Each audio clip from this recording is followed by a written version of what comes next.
I have an awesome guest today, my great friend, Jimmy Carson. Jimmy is a former professional hockey player who played 13 seasons in the NHL. He was the second pick in the NHL draft in 1986, was named to the All-Rookie team in 1987, and played in the All-Star game in 1989. In his second season in the NHL, he became only the second teenager in NHL history to score 50 goals in the season. The first was Wayne Gretzky. He scored more goals as a teenager than any other player in NHL history, 92 goals. In the hockey world, he's best known as the player who was traded from the Los Angeles Kings to the Edmonton Oilers for Wayne Gretzky, in what was one of the biggest trades in the history of professional sports. Jimmy has not only had a great career in the NHL, but not surprisingly, he's had a great career after hockey. He's a great guy and a great friend. Jimmy, welcome to the show.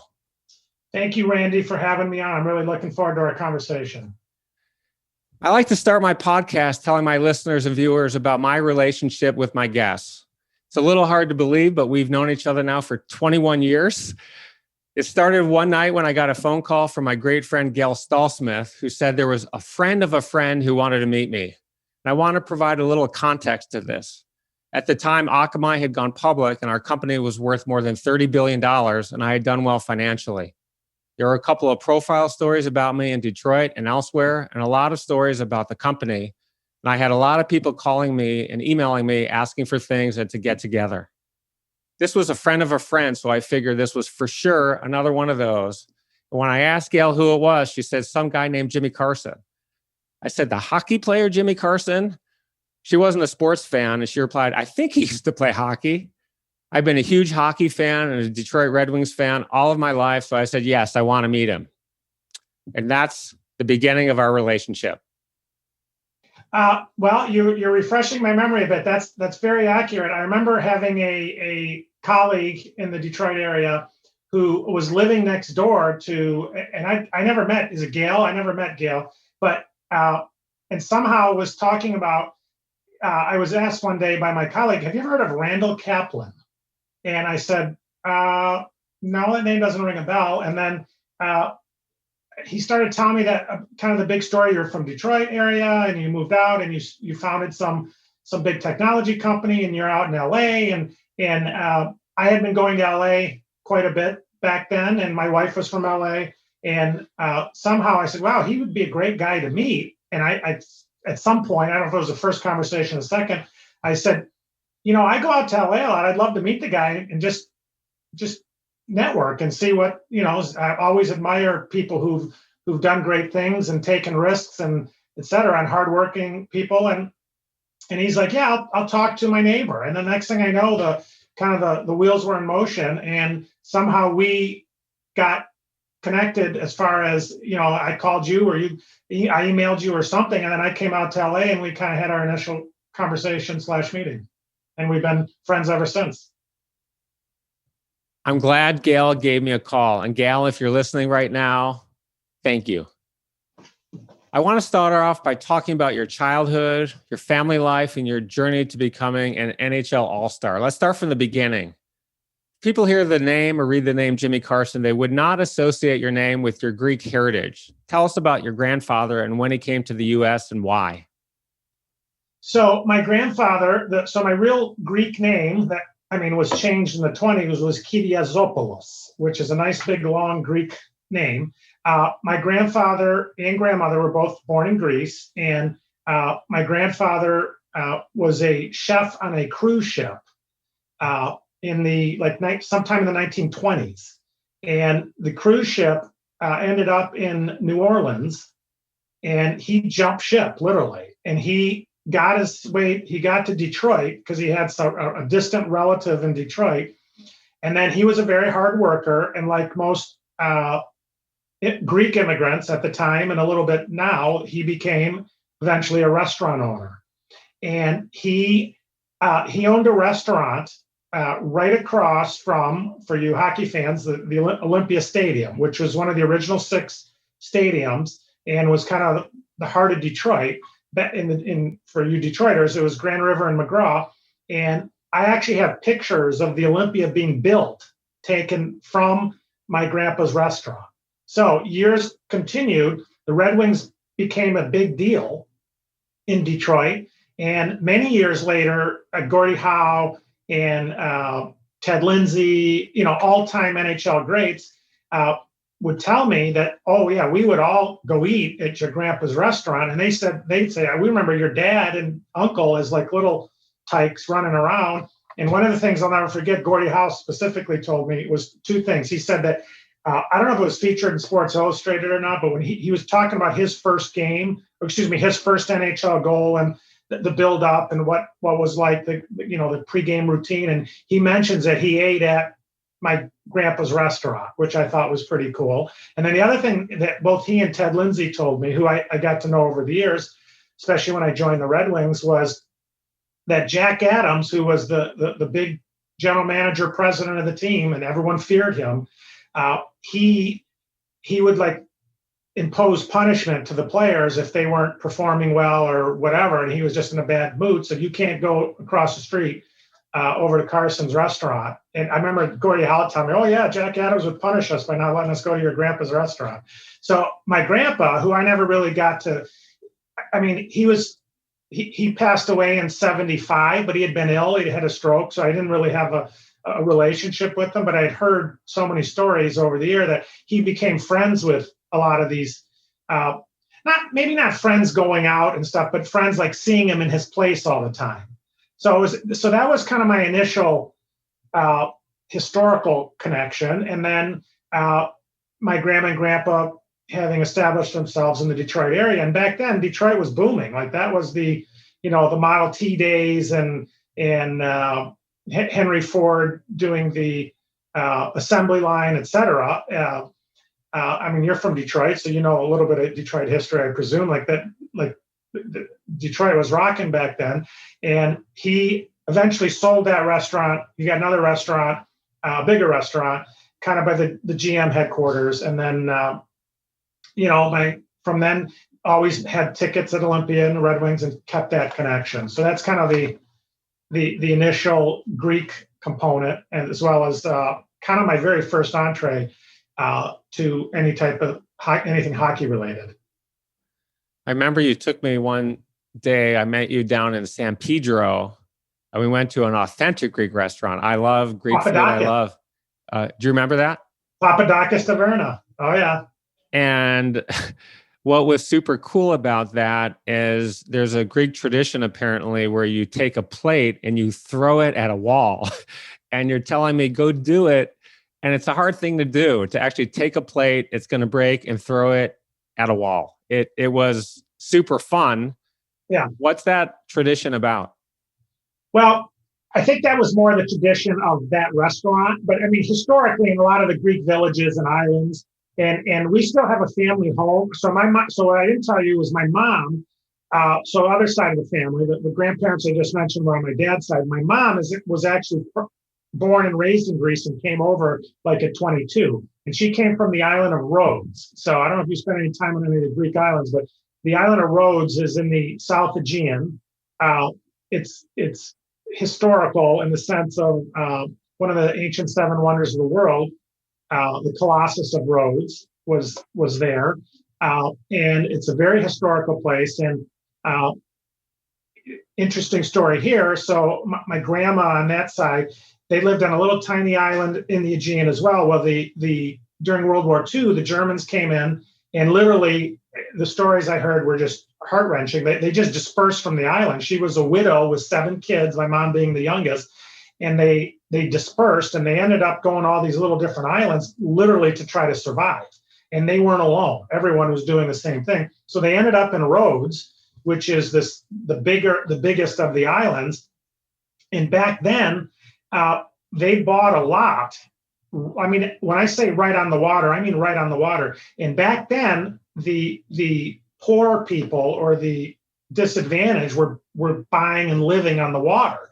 The wealthier people were living inland with a bigger lot and a fence and a lawn and a yard, et cetera. And because they didn't want the migrant fishermen and the drunks in the middle of the night. And so that's where my mom grew up, was literally right on the water in the Aegean Sea, overlooking the mountains of Turkey. Well, as the decades started to progress, living on the water and having waterfront property suddenly became a nice thing to have.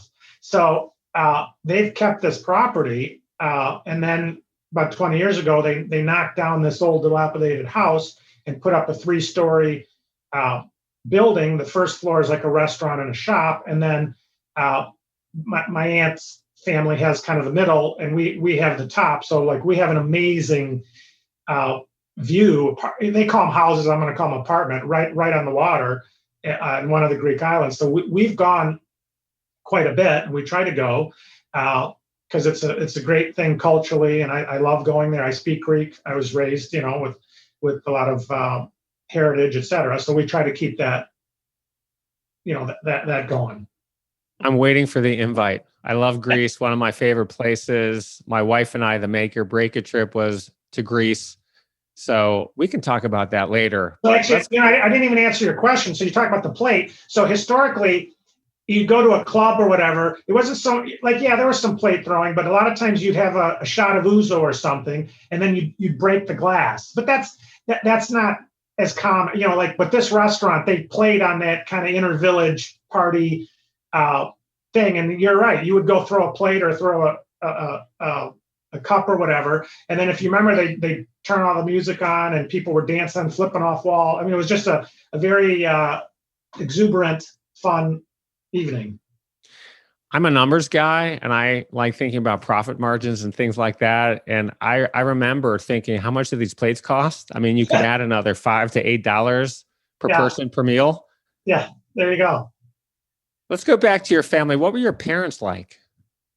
So talked about my mom. So my mom came over, and she was a tremendous, she's still living. She's a tremendous mom, and she didn't work. She basically was, the stay-at-home mom. I have one sister, 14 months younger than me, and she kind of did all the motherly, wifely duties. My dad grew up in the Detroit area. He went to University of Michigan, and then he ended up, he was a lawyer, and he did a lot of, state law, some immigration, et cetera.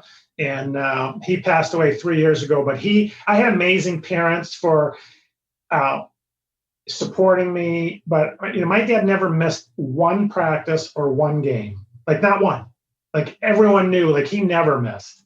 And no matter where it was, he was my biggest fan. And sometimes he was the one who gave me the truth serum when I thought I played well or whatever. And he would be like, not that over intimidating dad, but just he wouldn't sugarcoat it and just say, hey, if you want to get to the next level, you need to do this better or whatever. But listen to your coach. He'd always say that, listen to your coach, but your work ethic wasn't where it should have been today or whatever the situation was. So I had amazing parents, very blessed, very thankful, and huge, huge support. So I've actually tried to emulate their parenting skills with my 4 kids in trying to give the truth serum, but being very supportive. You had a little bit of an unusual background because you grew up in a privileged environment. Your dad did well financially. That was very different than probably 99.99% of the people that you played with throughout the years. No question about it. I grew up in Grosse Pointe. I went to a prep school called University Liggett. And, I was going to be that kid that was going to go to college and be an investment banker or be a lawyer. Being a pro athlete was the farthest thing from, I'm sure, my dad's mind in my mind.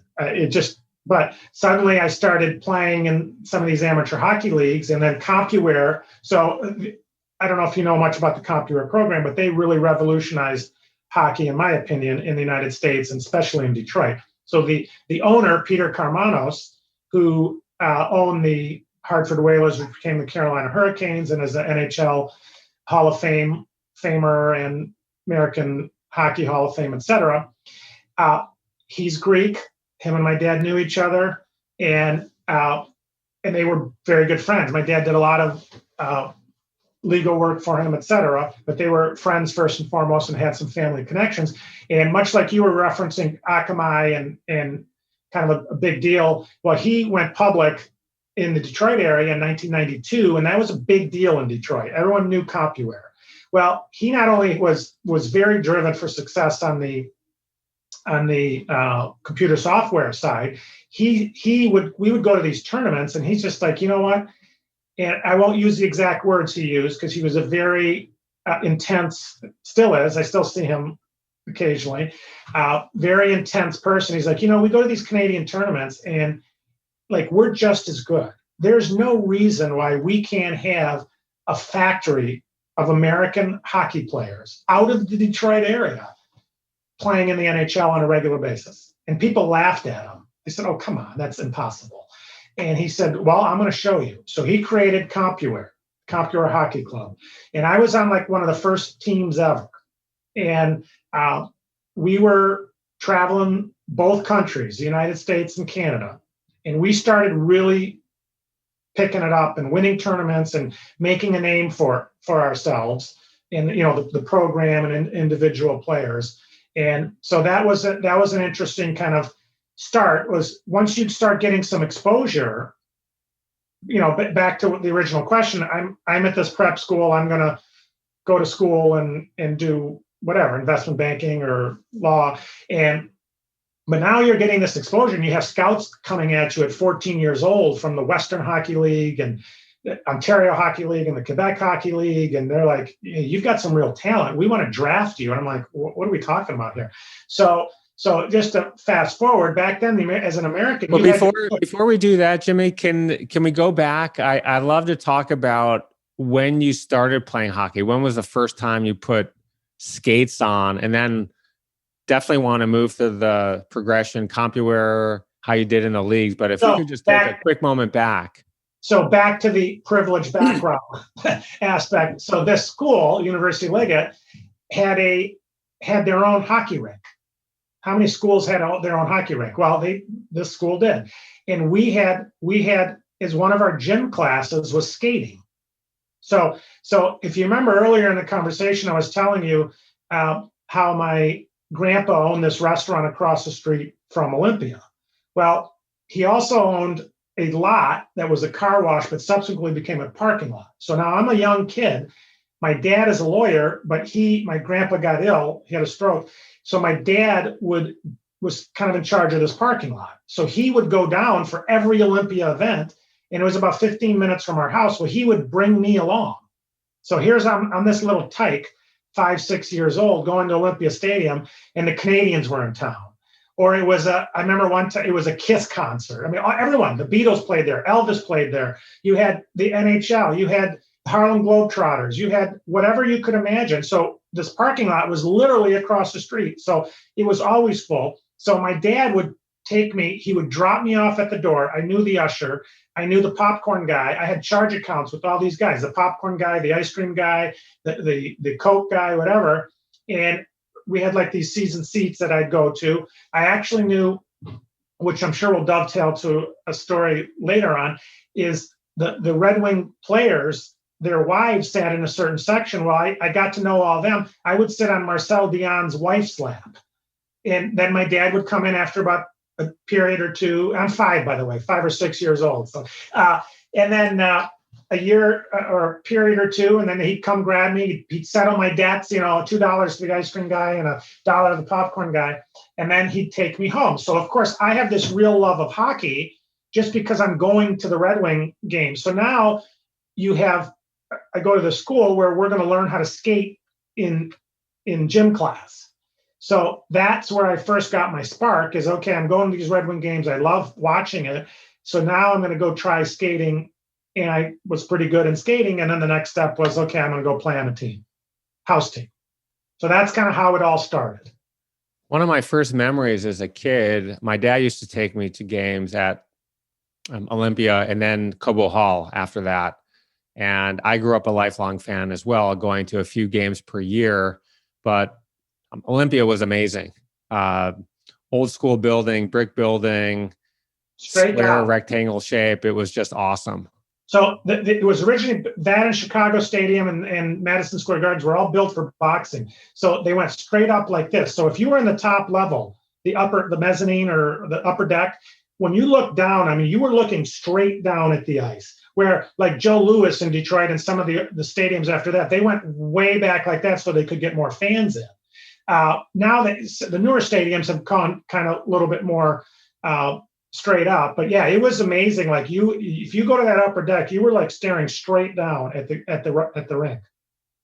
So you're 6 years old when you started playing, and you're playing at Liggett. By the way, as you know, I went to Country Day. We had a very good hockey team. We recruited. We played you in a bunch of sports. We split a lot of the sports. And I don't remember how we did on the hockey front, but the team played at Cranbrook, which is another local private school. I think Liggett, Cranbrook, Country Day were the three best. But hockey was a very big part of our high school days, going to all the games.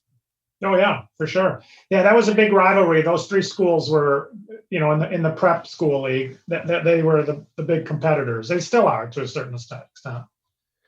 But I never actually played for the school team. So they wanted me to later years when I got into, in the high school years. But so, yeah, 6 years old, I start playing, house was kind of the first few, and I was really excelling. And I started playing up. And then I transitioned, but now this is where the CompuWare story comes in. A couple of years later, Peter Karmanos is starting his CompuWare hockey program, and I started playing for him, and then I played for him all the way through until I left to go to junior hockey. You were 12 years old at the time, and I think you had a coach there, the late Gene Alfie Turcotte, who was a former player in the NHL, Michigan hockey pioneer, and he had helped develop a lot of great professional players. Two little factoids here, and I'm going to call him Alfie. I guess that was his nickname. I'm going to correct you. Alfie's a son. The dad is Real. Oh, Real. Okay. Real was the coach. Alfie. Okay. So Alfie was a couple years older than me, and Alfie was so he was on an older CompuWare team. After this CompuWare program got going, Alfie, Pat LaFontaine were the two big names, and Al Iafredi were the big names on the older team. Me and a couple other guys were on the younger team. I mean, there was 10 teams, but there was midgets and bantams. So, but Alfie's dad, Real, who created Real Turcotte hockey stick handling schools, he was my coach, and at 12 years old, and he was from Montreal. He was French Canadian. I loved the Montreal Canadiens and Guy Lafleur, and that was all and he came to me at 12 years old and said to me, he pulled me aside one day, and I loved him. He was such a great influence. He recently passed away. And his son was Alfie, and his grandson was second pick for the Kings last year, I believe. It was, and you and he were the only two Americans selected in the top 10 of the draft. You in 1986, and he in 2019.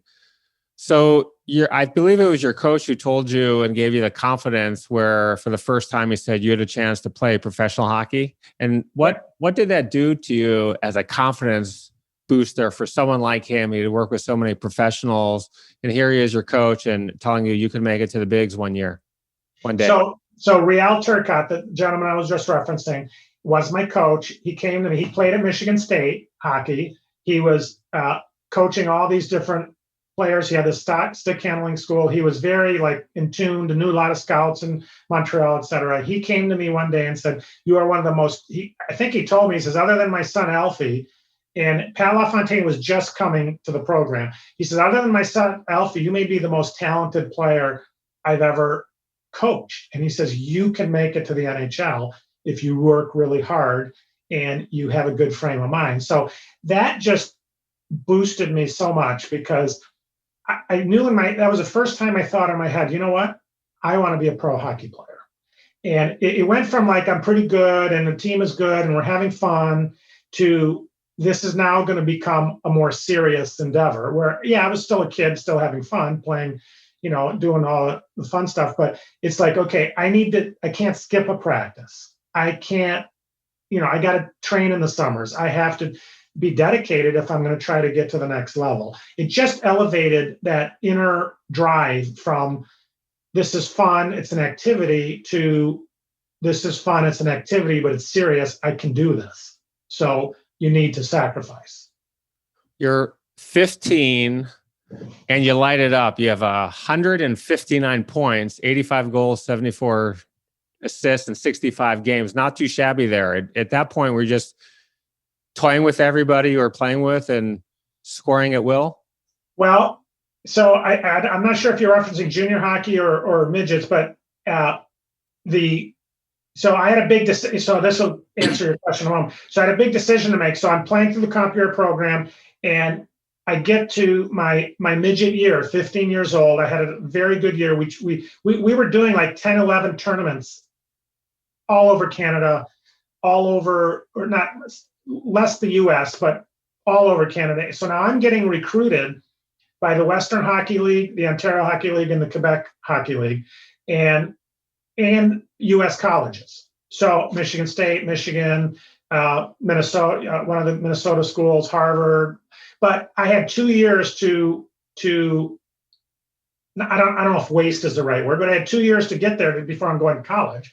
I was just finishing my sophomore year of high school, or I could go to junior hockey, which, you know, that's a big risk. If you get hurt and you don't play, et cetera, you know, it was a risk. And so anyways, we got the tour of the Western teams.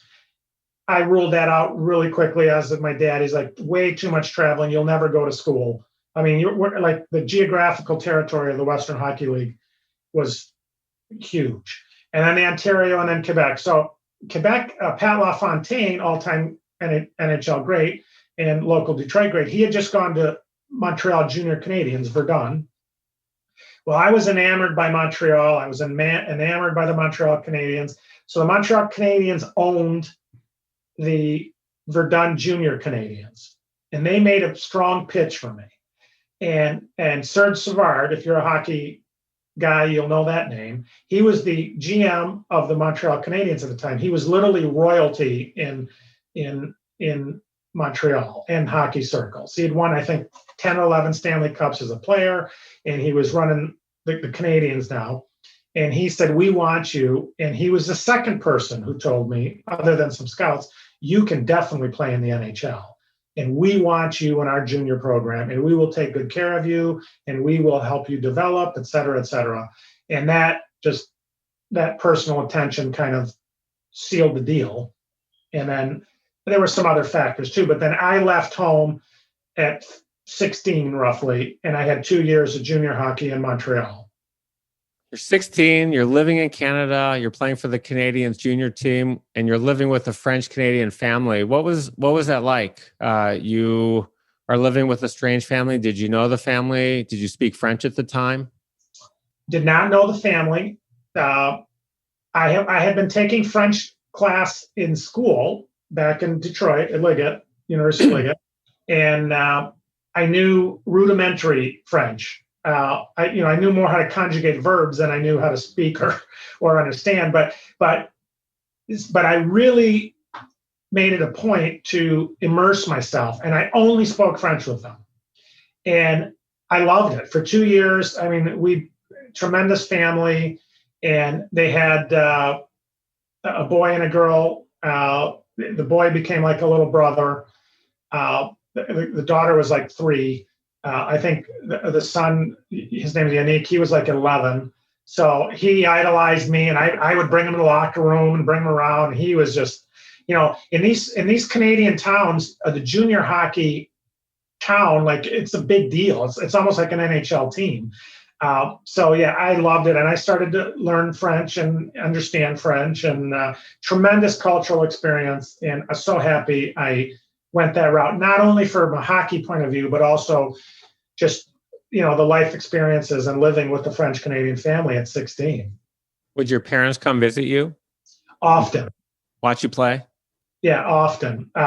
They would, back to that supporting me, they would come a lot.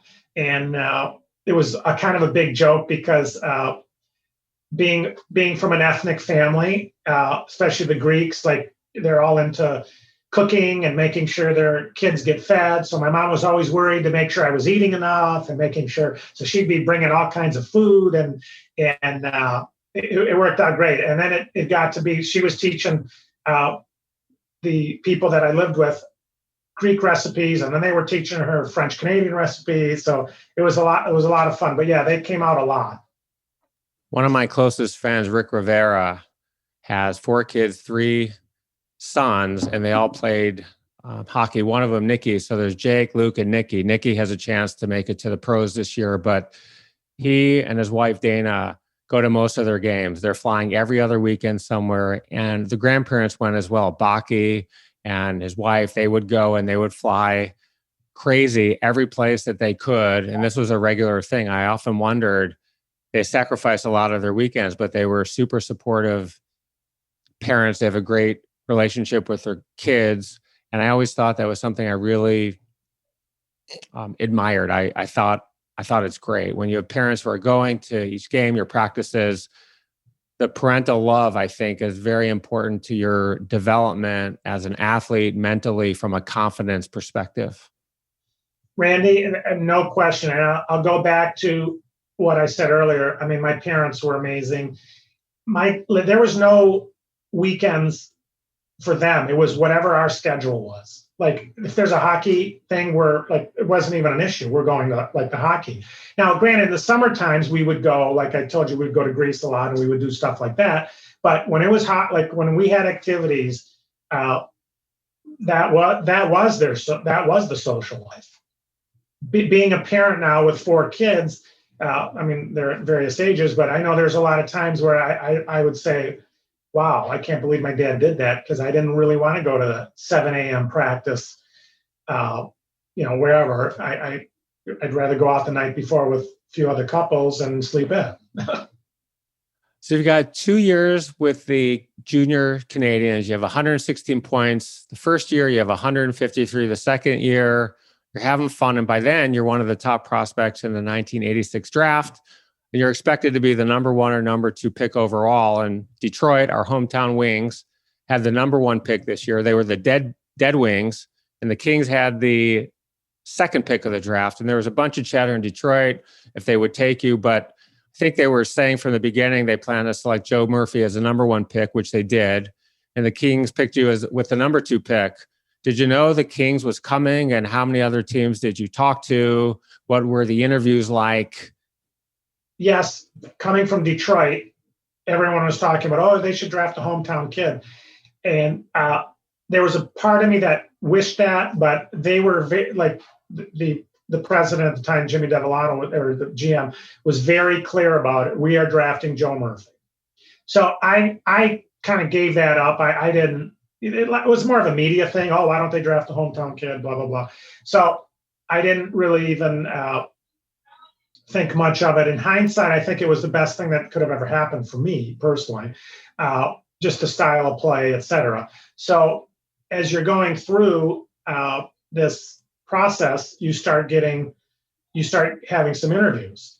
So I get a call from the Los Angeles Kings. They want me to fly out and give me an interview. So I look back how naive I was. I'd never been to LA.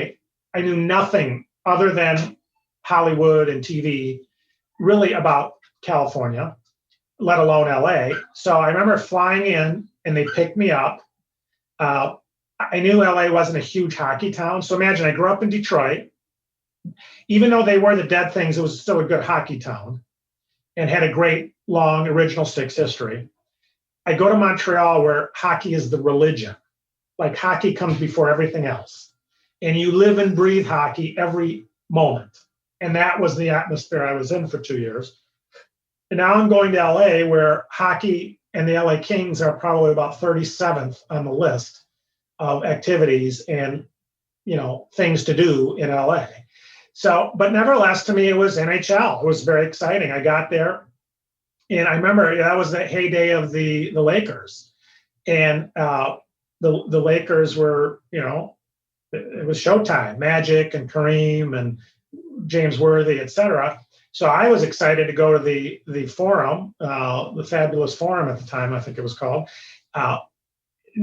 Not really as much for the hockey. I only knew like Marcel Dion and LA Kings, but I mean, I wanted to go to Kings or to a Lakers game. And then I got a tour, Rodeo Drive and Santa Monica and just kind of all the hot spots that I'm sure the touristy things that they bring people in. And then I got to meet Rogie Vachon. He was an all-time great. So he was the general manager. Pat Quinn was the coach. Phil Meir, longtime NHL guy who I still see in Detroit. He lives in Detroit. And Mike Murphy. So I got interviews with all of them, and they showed me the NHL locker room, and it was, I'd see Marcel Dion, and it was, I didn't meet Marcel at the time, but I knew Marcel from Detroit. As I told you earlier, I was going to all the games, and it was a real controversial move when he came to LA. And then I'll never forget, I came up and I met Dr. Jerry Buss. That was very interesting. And, but it was just all kind of surreal. I wasn't even 18 yet because my birthday's July 20th. I was turning 18 that July. So here I'm 17 years old, and I'm, having a private meeting with Dr. Jerry Buss, and talking about the Kings and the Lakers and Magic and all that. So yeah, it was very interesting. I got interviewed by a few other teams, New Jersey Devils, etc. And I remember we went to a Mets game with some other prospects. But I had no clue the Kings were gonna draft me. But interesting story if you want to hear how I first heard about the Kings drafting me. And this got a lot of publicity back in the day. I kind of forgot about it until you asked me the question, did you know? So we were staying back then, all the NHL drafts were at the Sheraton. Well, they were at the Montreal Forum, but they were like, everyone stayed at this Le Centre Sheraton, which was the big Sheraton in town in Montreal. So I knew that place very well because my parents coming in almost bi-weekly or almost weekly sometimes, that's where they would stay most of the time. So I was at the Sheraton all the time. So here we are for our draft, and we're at the Sheraton, and we're in a room, and I think it was like one of those adjoining rooms. And I remember hearing all kinds of, actually I remember going to the Montreal Canadiens suite, Serge Savard, come on by, this and that. He says, we're going to try to get you, but we're too low in the thing. There's no way you'll be there. But so I was talking to him. So we go back up to the room, night before the draft. I'm hearing all kinds of noise in the room directly adjacent to us. And it clearly was deliberations on an organization talking about who they're going to pick and what their draft and whatever else is going on. And I remember very distinctly hearing Pat Quinn's voice, like a very booming voice. And I'm like, that's the LA Kings. So I remember for about 10 minutes putting my ear to the door with the cup and listening. And this is all was, I remember people asking me, and I remember them deliberating if they're going to take me or not. And they all said, yeah, we're going to take him. And I was like, and I went in the other room. And I told my parents, I said, I'm going to the Kings tomorrow. They're like, what do you don't know. I said, they're next door. And I just heard them say they're going to take me. So anyways, that's a true story, and you can believe it. And it was 20 years or so ago or longer. The reporters were all asking me, how did you first hear about the Kings? And I remember telling that story, and they were like looking at me like I was weird. I said, no, that's a true story.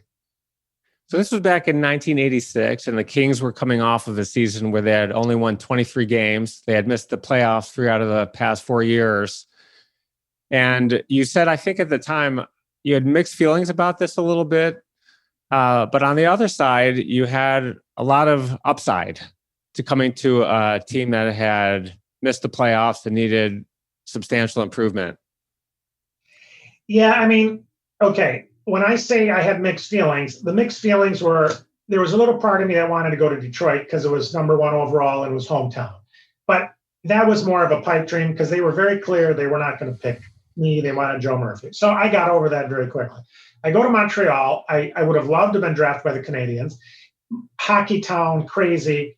What I had mixed feelings about was LA was not a hockey town. They were a dormant organization, at least in my mind. I knew nothing about them. They were never making the playoffs. All I knew about them was they had a half-empty stadium, or I should say half-full stadium, glass half full, and they had Marcel Dion. Other than that, I knew nothing about them. So here I am. I get drafted by them, and I'm still so excited to be second pick overall NHL, but the mixed feelings were like, wow, is this going to be as exciting as if I were in a real hockey town? That's kind of what I meant by the mixed feelings. But in hindsight, it was a great place to go. It was a more offensive division. They needed some help. And, we were an up and coming team. Tell me about the night before and the day of your first game. Your life dream is about to happen and come true. Did you sleep at all? What were you feeling when you were putting on the uniform, lacing up the skates, you're in the locker room and you're stepping onto the ice for the first time? So in order to tell you that, I have to just build it up a little bit. So I get to LA and I meet this young rookie, Luc Robitaille, and me and him kind of hit it off a little bit.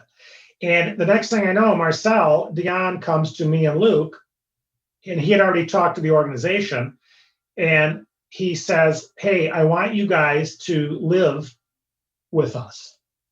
And I said, wow. And really, Luc lived with Marcel, and I lived right next door. And I remember Marcel told me, well, I'm going to bring Luc in with me. He does, his English is so-so, and I want him with us. I said, oh, that's fine.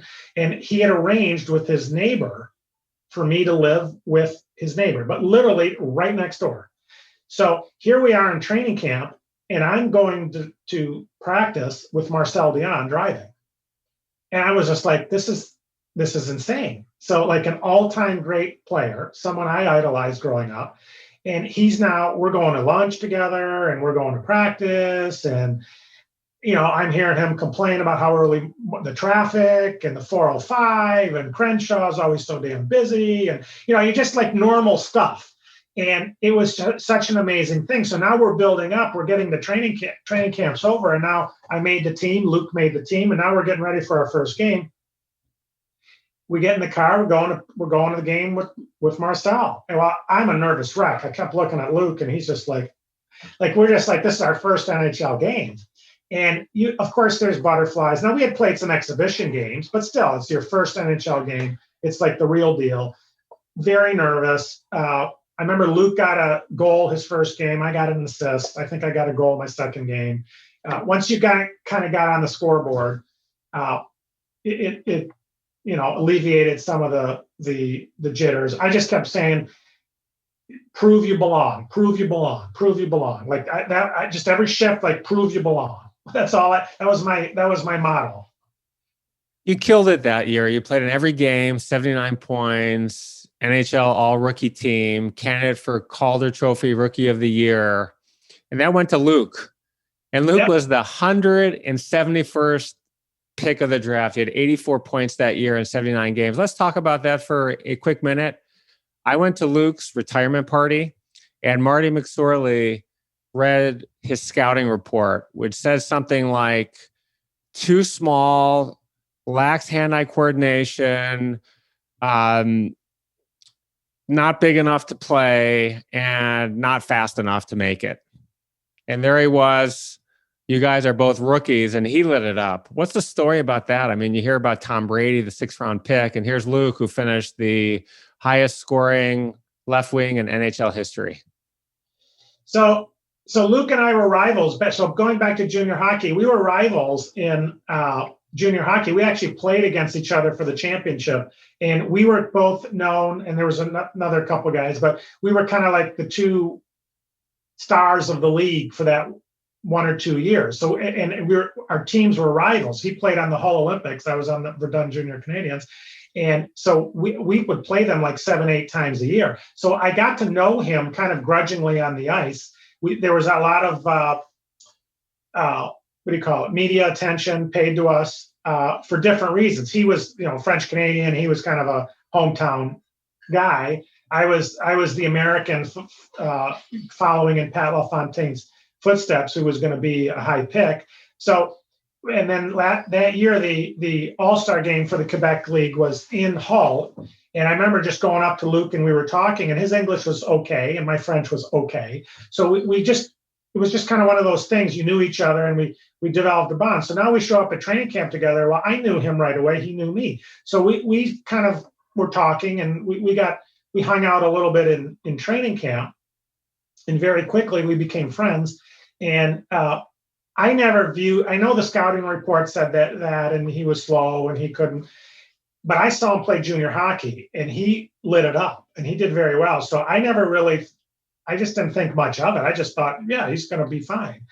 I didn't think he'd be that fine, but like no one knew. So, but he was, the thing about Luke was he had such tremendous enthusiasm. Nothing got him down. He had a great work ethic. And I think for Luke, looking back, and I don't want to speak for him, but from my point of view, I think going to LA was also a great move for him. You're an entrepreneur. You talk a lot of times. You looking for an investment opportunity or a business, and they say it's location, or the right idea. I think that's true in pro sports, because if you go to the wrong organization and you don't get the ability to play, even though you're the exact same person, the same work ethic, the same physical skills, you don't get that opportunity. Sometimes you just don't. Luke and I have actually talked about it. We've known players who played 1 or 2 years in the NHL that if they'd gone somewhere else, they would have had a great career. It's just, I think the stars aligned and Luke started shining right away. And being with Marcel, I think, was great. He and Marcel were line mates year one. I had Dave Taylor, was a great all-time NHL player and was the captain of the team. And Luke was just so enthusiastic, and right from the get-go, he fit. The Kings did way better with both of you. They finally made the playoffs, and you were the 4th seed. You lost to the Oilers in 5 games. The first round, who, of course, were led by Wayne Gretzky, but we're going to get back to Wayne a little later in the show. But were you happy with your performance as a rookie? Yes, I was thrilled.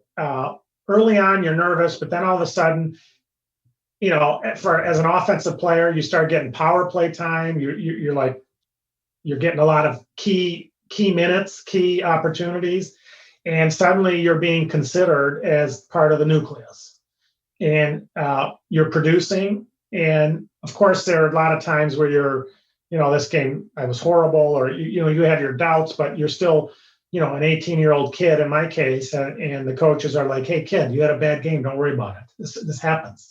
Like, hopefully you'll have a decent career and you'll play a lot of more games." And then you have those exhilarating times where you go, get a goal and 3 assists, and you're the first star of the game and the team wins, and you're thinking, wow, this is in the NHL. I can't believe it. And you have those highs and lows, but yeah, there were definitely more highs, and suddenly you're like, wow, I can definitely play in this league, and this is a great spot.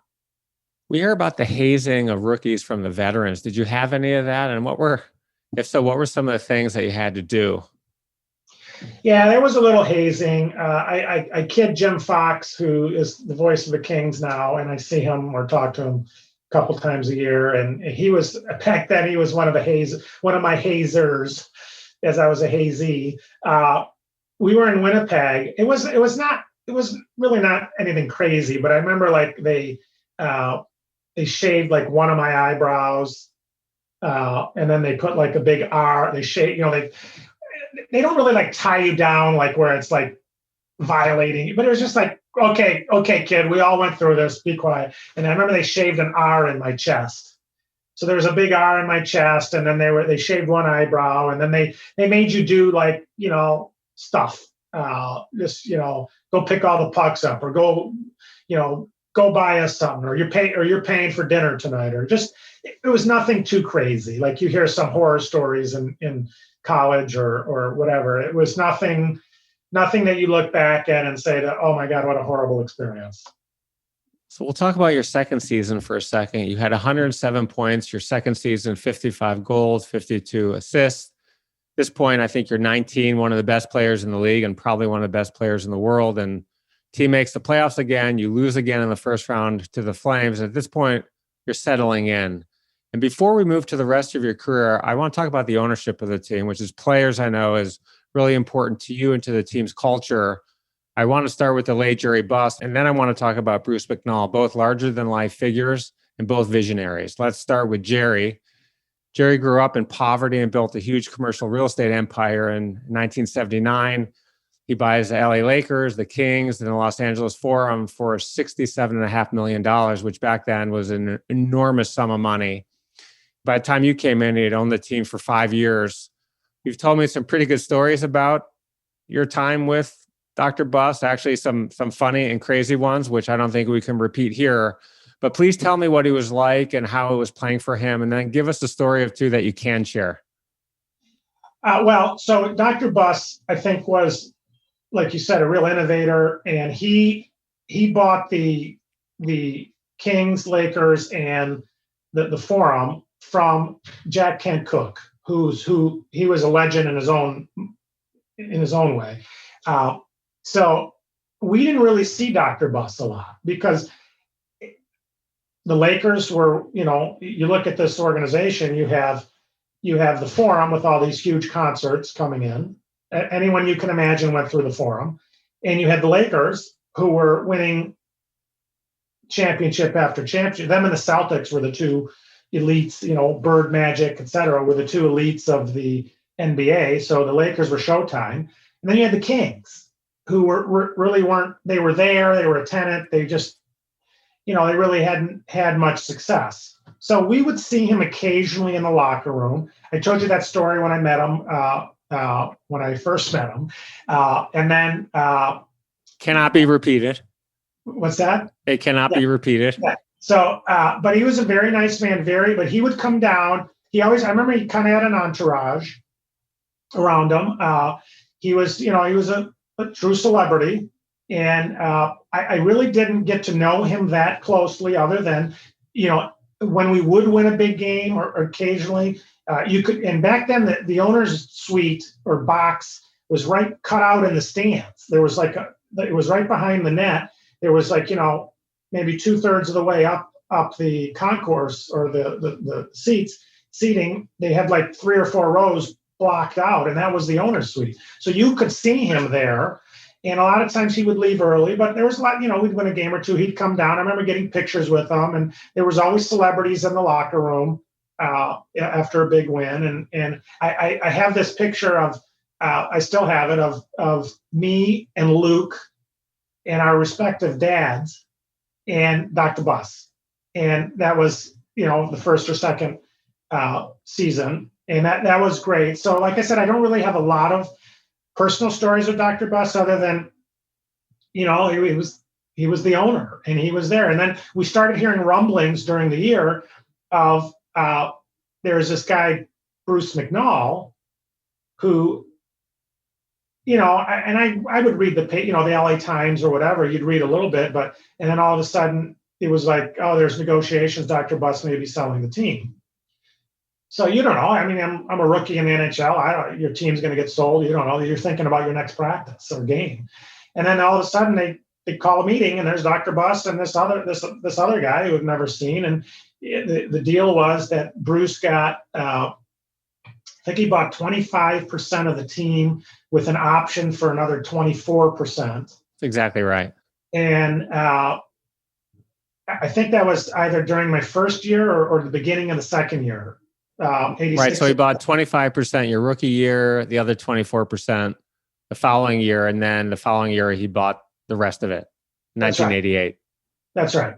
So he, no, I think he consummated the deal earlier than that. I don't know. We'd have to see, but it was 25 and 24. But then I think he said, you know what, let me just have it. And I had heard years later from Bruce some different stories on how that deal went through. So, but anyways, long story short, Dr. Buss was on his way out to only focusing in on the Lakers, and Bruce McNall was becoming the sole, from minority to sole owner. And even when he was minority, he was in that locker room every day. He started befriending us. He was the presence. He was the gregarious guy, and he was bringing in Rob Lowe and all kinds of celebrities into the locker room on a regular basis. Right. So Bruce, as you know, another larger than life figure. He also came from nothing and built a fortune in the coin business, then sold antiquities, then branched out into movies, and finally into professional hockey. Tell me about Bruce and what he was like, your relationship with him and the team and his relationship with the fans. And then we're going to talk about afterward what happened to him. So Bruce right away was not a typical owner. And I didn't know that at the time, by the way, other than I had Dr. Bus, but he very much got involved. Like he was in that locker room at all times, before the game, after the game, maybe in between periods, you'd see him scoot by. He was there. Now, of course, as a player, you're dealing with your coaches, your training staff, but now you have the owner come in before the game and saying, "Hey, Jimmy, come here. I want you to sign this for me.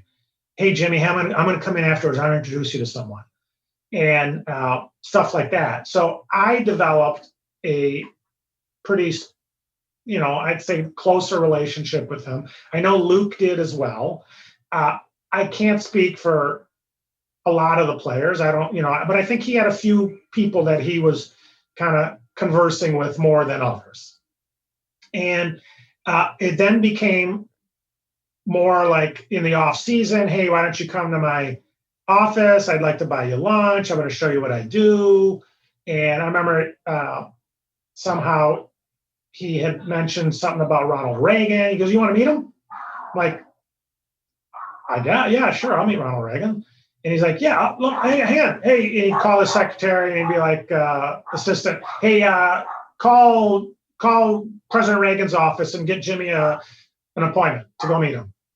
And I was like, okay. Like, it was that's just kind of how he operated. And then, a week later, I'd get a call saying, "Okay, you got an appointment at 1:00 to meet President Reagan." He was a former president, but the point he was in Century City, is where he had his office there. So stuff like that. He's like, one time I asked him, "Hey, I'm looking for, I don't know, it was tickets for something." And he's like, "Oh, how many you need?" Like, he was always just kind of like, he was just that larger than life, trying to please everyone kind of guy. So I got a good relationship with him. I actually invested in some of his coins. He told me about it way back when he started getting some players involved. And, "Hey, why don't you, if you're interested, I got this, I got that." And then at the end of my second year, he says to me, "Hey, come to my office."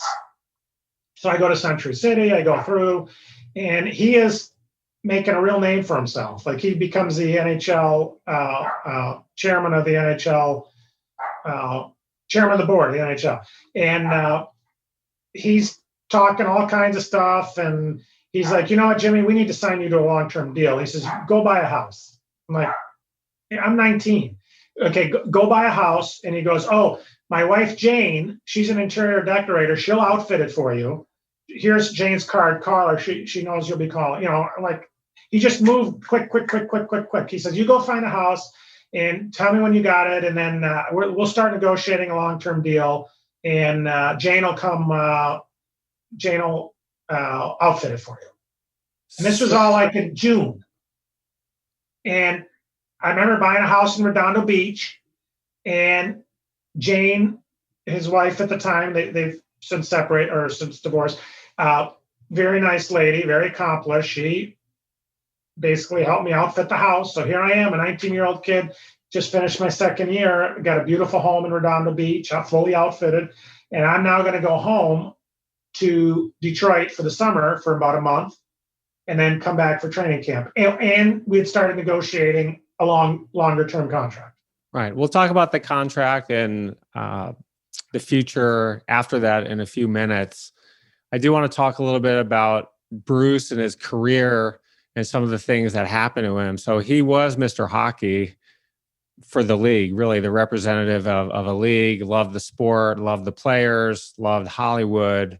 In terms of Hollywood, he owned a movie studio that at the time produced some of the largest movies. And then the studio got in trouble. It was run by a guy named David Begelman, and I think there may have been some fraud involved. And next thing you know, David Begelman has committed suicide in the Century Plaza Hotel, and Bruce was in trouble financially.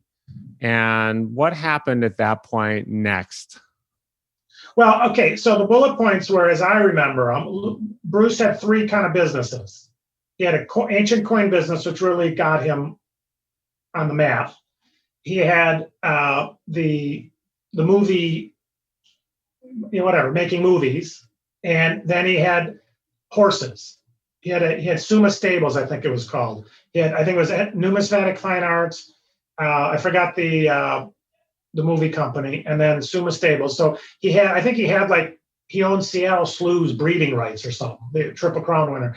So it was just like a tremendous amount of, and then he bought the Kings. So of course at the time I don't know, I don't know when the financial troubles hit. It was none of my business. I mean, I've read his book and he's told me stuff, but at some point, I think it started a year or two later, but what do I know? He started having, I think, financial issues. And then that's where I think the legal issues arose from, and trying to keep everything afloat is what I think. Right. So he needed to borrow money to improve his own financial situation. So what he did is he created fake invoices for the coins and then took out a loan of, I think, $100 or $200 million against these fake invoices. The collateral wasn't there. He made it up. And to get himself out of this financial trouble, he had arranged to sell the team to Sony. And it was 48 hours away from closing. And he was basically going to wash his hands of the whole thing. He'd put the money back. He would sell the team, but he would not be in financial trouble. And of course, one of the auditors noticed something, and then his world unraveled. He went to prison for fraud. This was a guy who was on top of the world. He was living his dream. He had come from poverty. This was a guy who at one time, this is pre-NetJets world, owned 7 jets outright and 4 helicopters.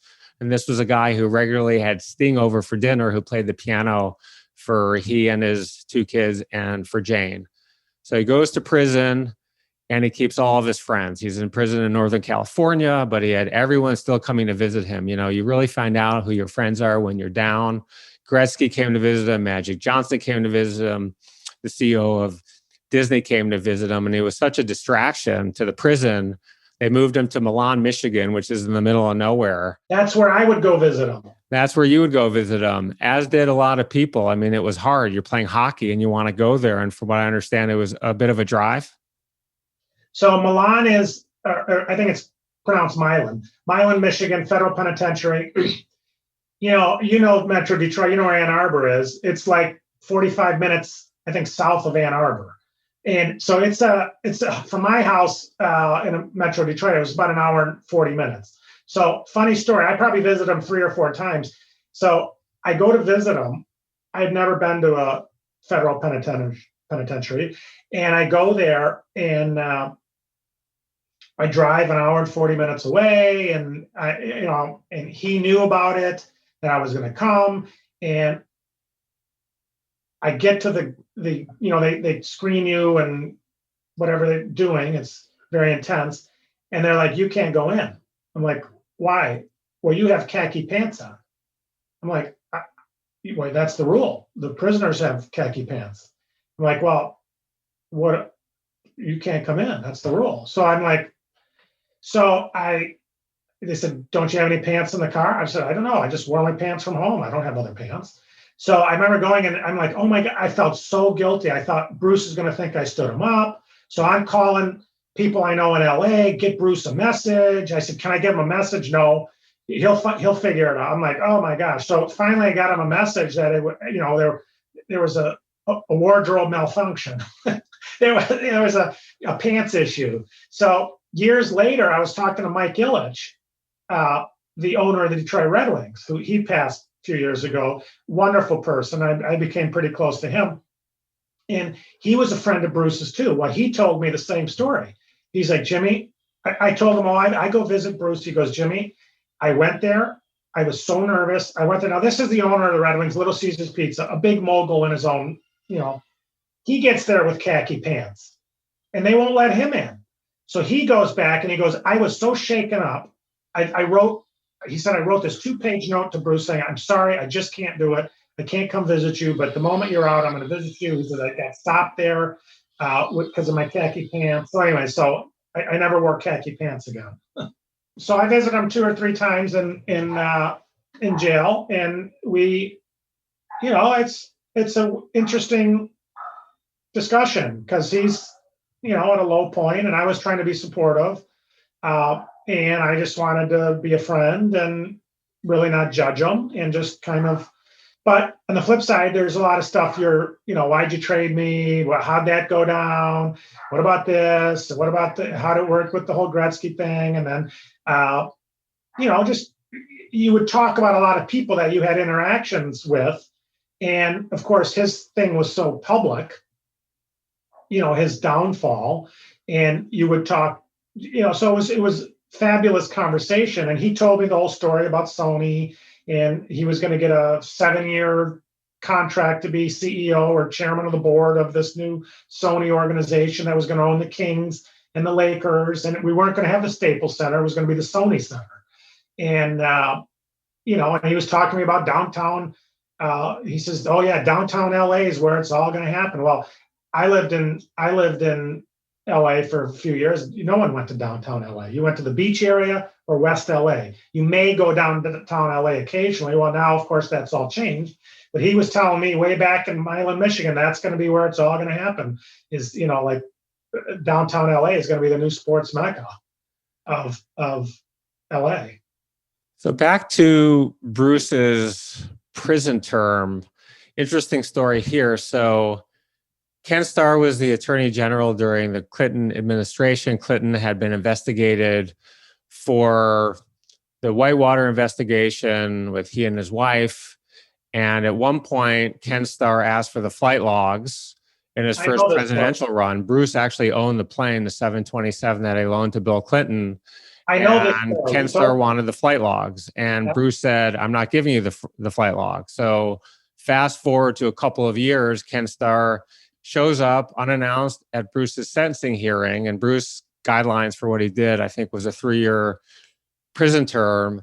And Ken Starr shows up and tells the judge, this defendant helped cost the American taxpayers $80 million. And the judge threw the book at him. He got 5 years in prison, the maximum sentence. So kind of a crazy story there. I met Bruce through you in 2001. He had just been released. So Randy, that's one of the stories that Bruce told me. And, we're talking about long talks in Milan, Michigan, stuff like that was being told. And I'm like, whoa. Yeah, he's just telling me, he said, yeah, I have the flight logs. He said, it was my plane.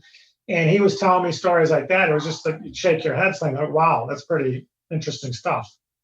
Jennifer Flowers apparently lived on a plane with him, but we'll move on to something else.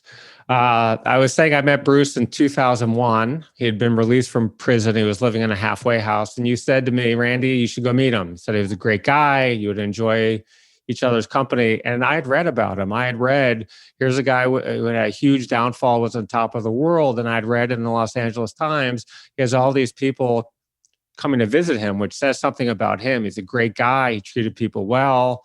And so I said, sure, I'd love to meet him. And you were 100% right. We became good friends. I got to know Bruce very well throughout the years. And I thanked you for the intro, and I want to thank you now. Anyone who knows Bruce has a bunch of great Bruce stories, and I'm going to take a couple minutes to share two of mine. When I got to know Bruce, whenever the Red Wings were in town, my ex-wife and I and he and his girlfriend, Dana, would go to the games with him. And what an experience this was. We had VIP access to everything, which meant we went into the Staples Center through the private entrance, and we were walking around the tunnels of Staples Center before the game, which I'd never seen. I thought that was so cool. And it had been many years since he had owned the team, but there were a lot of people who worked there who had been there a very long time. And every single one of them who had been there a long time came up to Bruce, say hello, give him a hug. And at some point, I want to get some pizza and some cotton candy. So we walk into the main concourse. And the next thing I know, people started rushing over towards us. And I'm not exaggerating. It was like we were with Drake or walking with Mick Jagger. There were 50 people, 3 people deep, following us as we were walking, yelling, Bruce, Bruce, with people shoving programs and Sharpies in front of them, sign this. It was really, really great. Here he was years later, the guy that brought hockey to Los Angeles, and the fans absolutely loved him. And so did the players. We stayed after the games. We waited for the players to come out of the locker room, and we were hanging out where they all parked their cars, which I think is super cool. and they would all come up to him. They would hug him as well. And it's interesting. I've been around a few other owners of professional teams over the years, and I've never seen any owner or player have that kind of affection with one another. So it says a lot about him, and it was fun for me. It was like I was walking with the biggest celebrity in the house, and it was really funny. There was one guy as we were walking, and the guy had a tray full of beer, and he was coming the other way, and he sees Bruce, and he starts backing up, and there was just a throng of people around us, and Bruce accidentally knocked the guy. He had like 4 beers in the tray, and the beer flew everywhere. A little bit on Bruce, but it probably around 10 different people. And Bruce and I were looking at each other. We were laughing our asses off. It was funny. But there's a second story which I have to tell as well. So I was sitting again with Bruce, my ex-wife, his girlfriend. We were at a restaurant in Brentwood called Toscana. And we were talking about, hey, what are you doing now? And he'd been in the movie business. So he's back to being a producer. He had a partner. And I said, hey, Bruce, what are you working on? He said, I'm working on this movie called Alpha Dog. It's starring Sharon Stone and Justin Timberlake. I said, Sharon Stone. I said, why aren't I in that movie? Yeah. And I get up, I go to the bathroom 5 minutes later. I come back and he said, you have a casting call Monday morning. This is a Saturday night. And I look at him, I say, yeah, right, Bruce. And my ex-wife says to me, he really called. And I said, Bruce, are you serious? Monday? He said, yeah, Monday. And I show up on Monday. I knew nothing about the movie business, was never in a play, took an acting class in college. That was it. And I show up, they tell me where to show up. I'm in this office, and there's all these young kids there with scripts in front of them with the agency's name on the cover, CAA, William Morris, and they're pacing around, they're nervous, they're flipping through. And here I am, I'm looking around thinking, I don't have 90 minutes to be here. I really can't wait here. I had a job and I got to go back to work. But meanwhile, I finally get called in. I'm sitting there. I'm with the casting director, and we're sitting in the office. We're shooting the shit. And he said, oh, yeah, you're a Detroit fan, hockey fan, Bruce, cool. And then in walks Nick Cassavetes. He was a big director at the time. He had just come off the movie The Notebook. This was a huge deal. This was his next movie. And he sits down, he flops himself on the chair, and he says, so you're a friend of Bruce? Yeah. I understand you want to be in the movie? Yeah. He said, all right, you're in the movie. I said, just like that? Just like that. So I show up. So he sends me, I don't even get a script at home.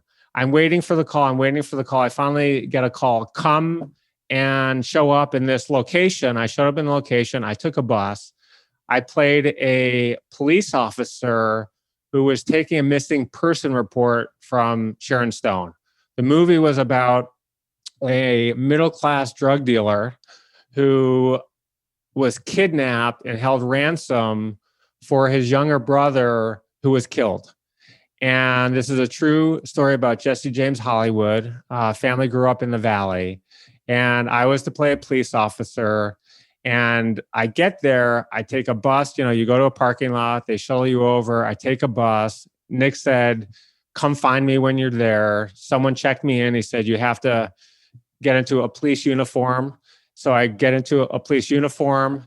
I had no idea what I was doing. They gave me a gun in the holster, obviously a fake gun. It looked like a real gun. They said, whatever you do, don't take out the gun.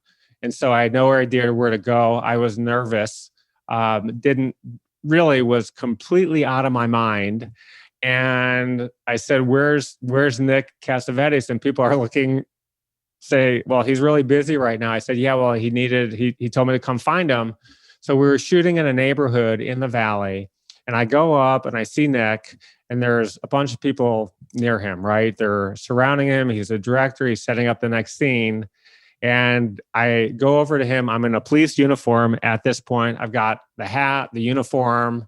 I have some fake name on my tag. And I said, excuse me, Nick, you remember me? And he looks at me, sort of funny. Oh, Randy Kaplan, Bruce's friend. Yeah. So he said, okay, here's what you're going to do. He told me at that point what my role was going to be. And he just yelled out, he said to me, "You have a pen and piece of paper?" I said, "No." So he just yelled out into the air, "Pen, piece of paper."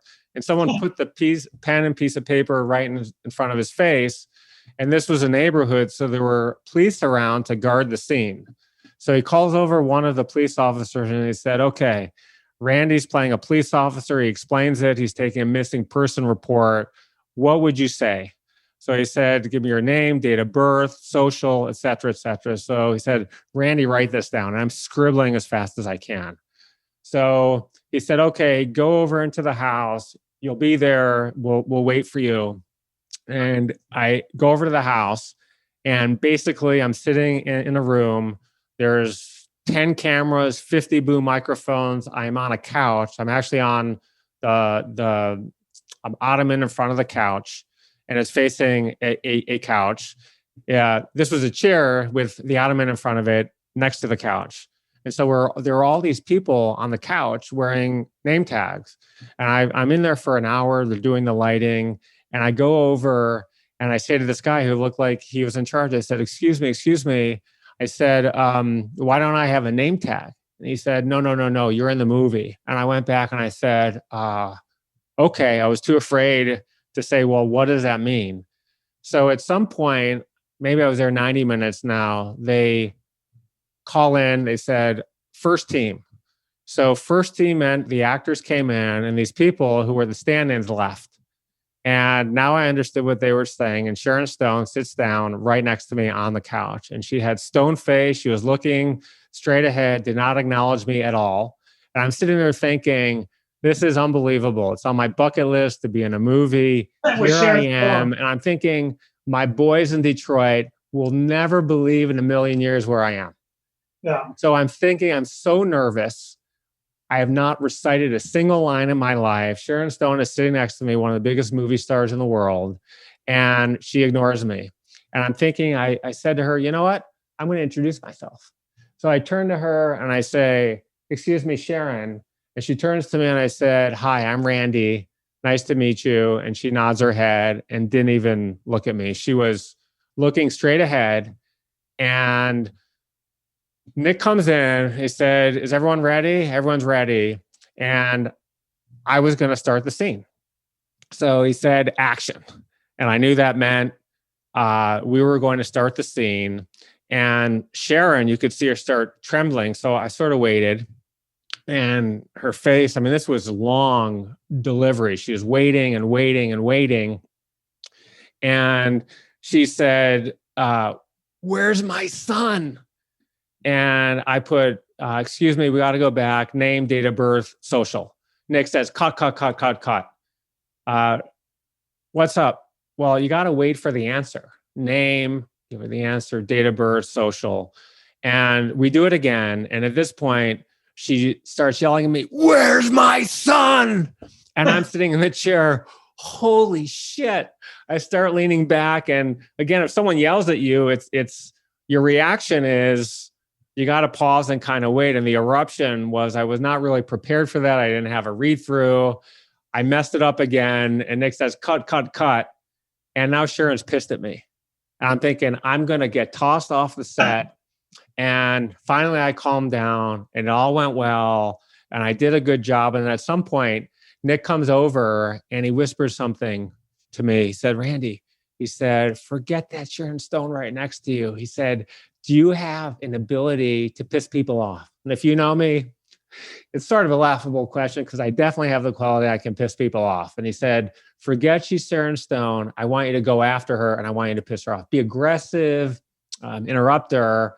And so it was sort of fun. I was getting coaching for all of this. And off I went. I was aggressive with her. It was super fun for me. I absolutely loved it. The thing went down. And the funny thing about this all happened obviously because of Bruce. I hit something on my bucket list. I got paid that day, I think $600. And I got to tell you, I still get checks today, residual checks. And I don't want to brag, Jimmy, and I owe this all to you. I probably should give you a commission on this. So here it goes. I made $1.57 last year, and I made $2.84 the year before. I've gotten residual checks for 4 cents over the It all last adds up. 10 or 15 years. So thank you. I really do owe you a commission for all of this. And it all comes from your introduction to Bruce. There you go. Very good. Yeah, I mean, look, everyone who knows Bruce has a lot of stories. I haven't seen him in a couple of years. Every time I do go to LA, or I mean, back before COVID, when going to a few Kings games here and there, I would try to say hi to him or whatever. And, I think it's one of those stories of a lot of great stuff and probably some ugly stuff, but he always treated me very well, and for the most part, and we all have great stories about him, and I wish everyone well, and I hope he's doing well, and I'm not sure exactly what he's doing, but I know he's worked hard to try to make a comeback and carry on with his life. He's a great guy. You know what else he did for me? Very generous. I think I started an event called the Justice Ball. It benefits an organization called Bedzedek Legal Services. Bedzedek helps 12,000 people a year obtain free legal aid, poor, sick, elderly, and the homeless. And at the Justice Ball one year, we started doing a silent auction. And I go to Bruce, and sometimes, you want these one-off things. So he donated a dinner with him, going to whatever hockey game that he wanted to, and spending a night with somebody. I mean, how generous is that? Who does that? And I really appreciate it. He's just been a great friend. The item went, by the way, for $14,000. So can you imagine being a hockey fan and bidding on that type of thing? I don't know if you remember this, Randy, but after we had met, I came to the Justice Ball and I brought Luke, and the B-52s were playing. And you were all excited. You said, "We got the B-52s, Love Shack, whatever." And so we flew out, and I called Luke and I said, "Come on, let's go to this thing." And I introduced. So, on a personal note, I want to just compliment you. One thing I've always admired about you is, since I've met you, I didn't really know you pre-Akamai, and they never really never meant anything to me. Okay, you did well, you had whatever, the money stuff, all that stuff, it didn't really faze me. What I admired was I could always have a conversation with you, and you were very in tune. You weren't coming at it from a point of I've done this, so you listen to me. It was very much you would treat everyone, when we would chat, very respectfully. But I admire your work ethic. So the few things that I've known you've done over the years, and I can only imagine what you did in the Akamai days, which I didn't know you really then, pre-Akamai to get there, is I seen what you've done with the Justice Ball, with some of your private, even hearing you tell this story with Sharon Stone, I could just imagine you preparing and taking notes that night before. You were going to be ultra prepared, and anything you have ever done. That's why I'm sure this podcast, I'm not sure, other than the Randall Kaplan or Randy Kaplan show, what you're calling it, but I'm sure it'll be very successful, because you are a master of preparation and hard work, and whatever you do, you'll be successful in. So there's a little compliment for you. That's very kind, too generous, but thank you. There's a footnote to the Sharon Stone story, by the way. There's more. A good friend of ours, her best friend and I are good friends. And we were invited to a charity event at Sharon's house. She's very charitable. She does amazing things for people. And so my wife, Madison, and I went to her house, and we spent a night with her, and I had a chance, to talk to her. And I said, "By the way, do you remember the movie Alpha Dog?" And I said, "Of course I do. And do you remember the guy who played the police officer?" She said, "Yeah, vaguely." I mean, she didn't know where this was going. I said, "Well, that was me." And that was a really fun thing for me. And so, yeah, I remember you. I don't think she had a single clue, but I did get to meet her, and it was super fun. And she's a gracious person. So that was the footnote to that. Let's get back to the career. You had this conversation with Bruce in the office. You're talking about long-term deal with the Kings. Bruce tells you you're one of the building blocks of the future. And then August 9th, 1998 happens, and you're involved in one of the biggest trades in professional sports history. It's a blockbuster trade that sends you, Marty Jelinas, 3 first-round picks and $15 million in cash to the Edmonton Oilers in exchange for Wayne Gretzky, Martin McSorley, and Mike Krushelnyski, a trade that many people believe really changed the history of the NHL. At the time, the Oilers were coming off of 4 Stanley Cup championships in 5 seasons, and Wayne Gretzky is considered the greatest player of all time. He had spent his whole career there.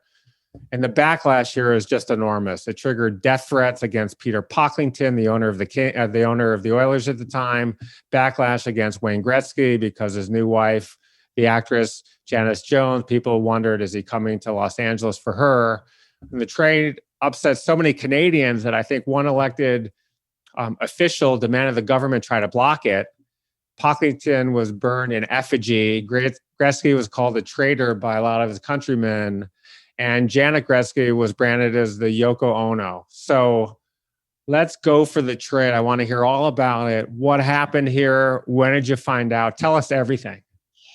So I told you, I buy this house in Redondo Beach. Bruce's wife outfits it for me, etc. I'm 19. And Bruce, I leave LA. Bruce's last kind of talk to me was, hey, let's start talking about a long-term deal. You, Luke, and Steve Duchesne, who was also an all-rookie member, you are the future of this team. We have a great future. So I go home, excited, pumped up, training. Probably around 3rd week of July, I get a call from Bruce, which I thought was odd. He calls me, hey, Jimmy, what's going on? This and that. He goes, I really need to talk to you. It's important. I'm like, oh, what's up? He goes, I got really good news. I think we're going to get Wayne Gretzky in a trade. I'm like, what? Like, that's unheard of. Wayne Gretzky in a trade. Like, who? You don't sell Wayne Gretzky. You don't trade Wayne Gretzky. It is what it is. He goes, the bad news is they want you to go. I'm like, oh, so you're saying, I was thinking in my head, bad news for me, but maybe not bad news for you. So, but he's like, I'm doing everything I can to keep you out, but I don't know. And I was like, and, of course, back then, no cell phones. I was like, oh, are you kidding me? He's like, no, I'm not. He goes, I'll do my best to try to keep you out. So, of course, I didn't think that was a very strong endorsement of your staying. But I didn't think the trade would happen. I couldn't envision that he was going to actually pull that off until 3 weeks later, on August 9th, at 8 a.m. in the morning, I get a call from Bruce. And he goes, and I could tell right away hey, Bruce, what's up? It wasn't that gregarious, fun-loving guy. He was very somber. He goes, Jimmy, I don't know how to tell you this, and I'm really, really sad. Or I don't think he was sad, but sorry. He goes, but we just made a trade with the Edmonton Oilers for Wayne Gretzky, and you've been traded to the Edmonton Oilers. I'm like, what? I was just shocked. And he told me on that call, he says, don't worry, I'll try to get you back. And I thought, oh, what, so, your whole persona brand of, first 2 years in the NHL, you've grown into this being an LA King thing, living in LA, creating some roots there, and now you're just uprooted. And not just uprooted for any trade, uprooted for a trade that, like you said, like there's a resolution in the Canadian Parliament to rescind the trade on national security interests. Like, he's a national treasure. We cannot allow this to happen. And, like Peter Jennings and Tom Brokaw, it was leading story everywhere. And literally, as soon as I hung up with Bruce, I don't know how they did it back then, if they timed it. The moment I hung up, like within 3 minutes, I had people knocking on I was at my parents' house wanting to interview me. And I mean, like lots of people, print reporters, ESPN, CNN Sports. I'm like, there were cars coming down the street with the big satellite dish, like the trucks. And I'm just like dumbfounded. Like this is now it's just the media avalanche is opening up. And of course, that's minor compared to what was happening in LA, because there it was just, 10 times with everything was going on. Wayne was flying in and this and that. So it was just a whirlwind. And I didn't hear anything from the Oilers for like 2 more days. I'm like, I was traded, and then, or maybe the next day. I don't know. It felt like 2 days. And then I got a call from Glenn Sather saying, "Hey, Jimmy, how are you? I'm sure by now you know you've been traded." I said, "Oh, yes, I'm well aware." So then they flew me in. But it was just a surreal feeling, because it truly was the largest trade in the history of sports, I believe, and it did revolutionize hockey. It really created hockey on the West Coast, the expansion, the Ducks, San Jose, Arizona, like that whole, it just expanded the footprint of hockey in the United States, and the exposure just increased dramatically. Did you hear about Wayne's perspective at the time, how the whole thing went down? I had heard snippets, but nothing that I could say firsthand. I had heard everything from, he was really upset with the Oilers because he was on a call. He was in Bruce's office, and Bruce was negotiating with Pocklington, and Bruce like shushed him and says, "Don't talk," and put it on speaker. And he heard Pocklington saying not flattering things about Wayne. I don't even know if that's true or not. I'd heard that. And that's when Wayne said, "That's it. Pull the trigger, Bruce." I had heard other things that Wayne had wanted to be traded and was going to go to Vancouver, and that there was a deal all set for that to happen, maybe even the Red Wings. And then Bruce got in the mix. So to be honest, I don't even know what's really true, if Wayne really wanted it, or it was Pocklington just trying to he was having financial issues of himself. So people always tell me, "Wow, what does it feel?" All these interviews over the years, what's it feel like to have be the main player in the Wayne Gretzky trade? I said, actually, the main player was the sack full of $15 million. So that was the main player. But so it was surreal.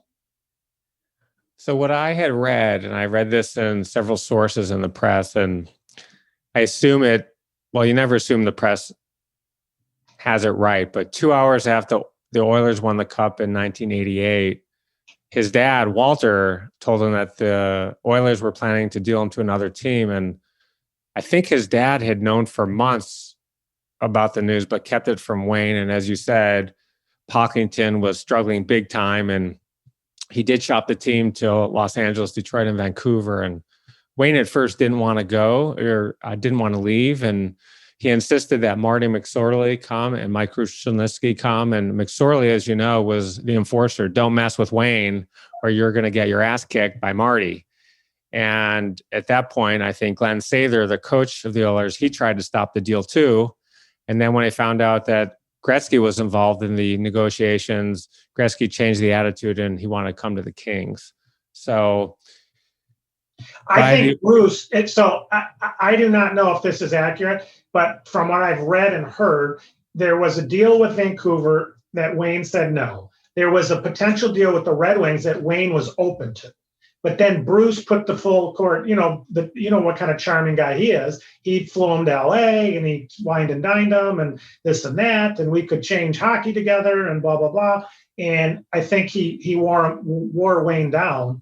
And then it was a decision of like, okay, if I'm going to get traded, I'd rather go to LA. But like I said, it's all speculation. I don't know. So the trade happens. You're now in the frozen tundra, and it's a disappointing season for the Oilers. They finished third in the division. Then the playoffs come around, and the Oilers are eliminated in 7 games by the Kings in the first round. So, the irony of that, what was that like? You're playing against your old team where you never wanted to leave, and you're playing against your buddies. You guys were actually the favorites, and you were, I think, leading at one point, 3-1 series lead. And then Gretzky did his thing, and they lead to a comeback and win the series 4-3. What was that like? That had to hurt a little bit.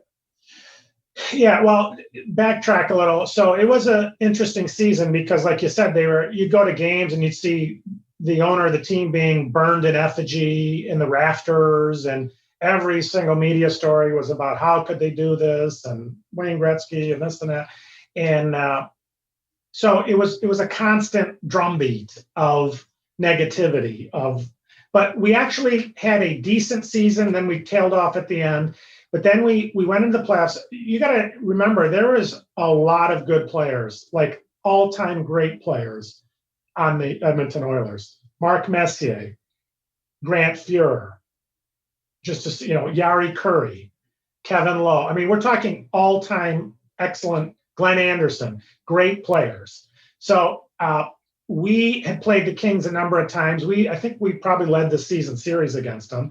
It was always bittersweet for me whenever we go back to LA. Remember that home I was telling you about in Redondo Beach? Well, my sister, who was going to college in LA, she took it over. She was going to college, living there. She invited a college roommate to live in there with her, who ended up becoming my wife. So I would like just show up to this beautiful house I'd spent like 2 nights in. I would sleep there the night. I said to my sister, I said, okay, I just want the house when I come in to play the Kings, which was like, 4 days a year. And then we play them in the playoffs. So it was always very bittersweet. You knew all these friends and people, but you're out of the loop. It was a different team, a different jersey color, it was, the Gretzky show. And we were up 3-1. And then the big story was Bruce McNall brought Ronald Reagan in to the locker room, and he gave them a win one for the Gipper speech. I don't know if you ever knew this. This was a big thing at the time. So this is game 5. So we're up 3-1, game 5 at the Forum, and win one for the Gipper, and they come out and beat us. So now we go back to Edmonton. And I remember that we were all laughing hysterically as the Oilers. Peter Pocklington tried to one up. I don't know, one up, but he tried to he felt pressure to do something because Bruce brought in Ronald Reagan. He brought in I forgot his name, Youppi, the mascot for the Montreal Expos. And we were all in the locker room right before we're going to go on the ice, and here comes this mascot from the Montreal Expos. He was a big whatever. He comes in and he was laughing, and we were all looking at ourselves like, what is this?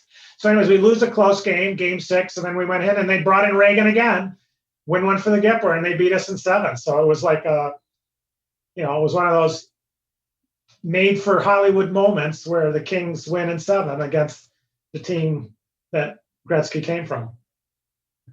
So you make the move, and obviously Southern California, very different than Edmonton, Canada, which I think of is sort of the frozen tundra. I have a friend who lives there, said it's obviously very, very cold there. But just coming as the other main player on side of the Gretzky trade, that has to be absolutely the worst place you want to be. Forget the geographic location, but the expectation and the pressure to perform must have been absolutely enormous. Yeah, and I got in trouble with one time I got interviewed, and I said, it's been a real tough, and I used the word reverse culture shock, because I grew up in Detroit, I played junior hockey in Montreal, and I played in LA. So now I'm in Edmonton, smaller city, and people took offense to that, saying that I was making fun of the city or whatever, which I really wasn't. It was actually a very nice city, and the people, I still have very good friends from Edmonton that I talk to on a regular basis. Edmonton was a nice city, but it was just so much smaller than I was used to. It was like a small, suburb almost of like a big city. And take that city in mourning, every conversation is about hockey, and every conversation is about Wayne, and 4 cups in 5 years, and wow, we're in 3rd place. And I was the symbol because I was the only American on the team. And the main player traded for Wayne. So it was a very difficult situation. The players were great. Like I said, some of the greatest players in the history of the NHL. And, but Wayne was a friend. They grew up with them. They won cups together. They came in the league together. They were in each other's weddings. And I was a newcomer, and it was tough on all fronts. Then you had a knee injury there. How did that happen? Very freak. It was the start of my second year there. We were in Calgary. It was, I think, our last exhibition game, and there was like the last shift of the game, or the last minute of the game, and I don't know if you've ever. So, anyways, I would put my foot on the bench, and Glenn Anderson, an all-time great, he had his foot on the bench. So imagine like 2 feet on the bench, and I'm ready to jump over, but we're both looking at our guy. We don't really know each other's foot is there. We're just kind of like being lazy and putting our foot there, waiting for our guy to come and then jumping over. And there's a minute to go, last exhibition game. Well, we just happened to both jump at the exact same time. And as we're doing that, our feet got tangled, and my knee kind of came underneath. So I'm coming with a leg underneath from the top of the boards, and I land right on my leg like this. And I tore my PCL, a posterior cruciate ligament, which is very common in car accidents when your knee is bent and you get slammed, and very common for like NFL linemen.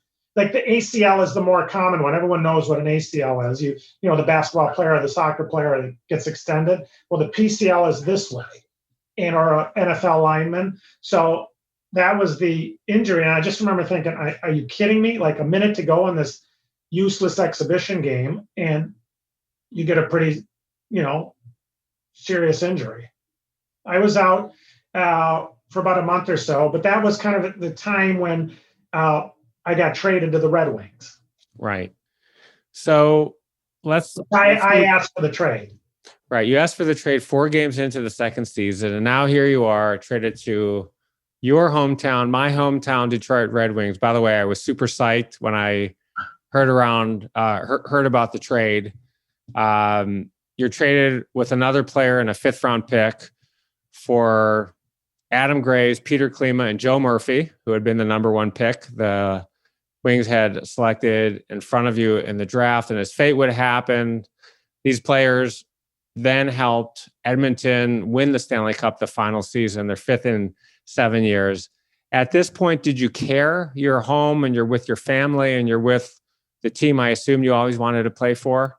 I loved playing for the Red Wings. It was great. And we it was totally different. So now here you are, very well known now in the city, big hockey town, and a lot of friends and family at every game.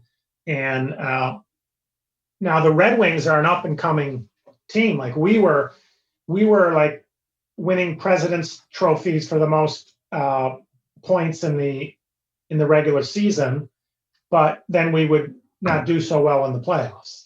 And then, of course, a few years later, that's when the Red Wing dynasty kind of emerged. But this was kind of the building blocks of that.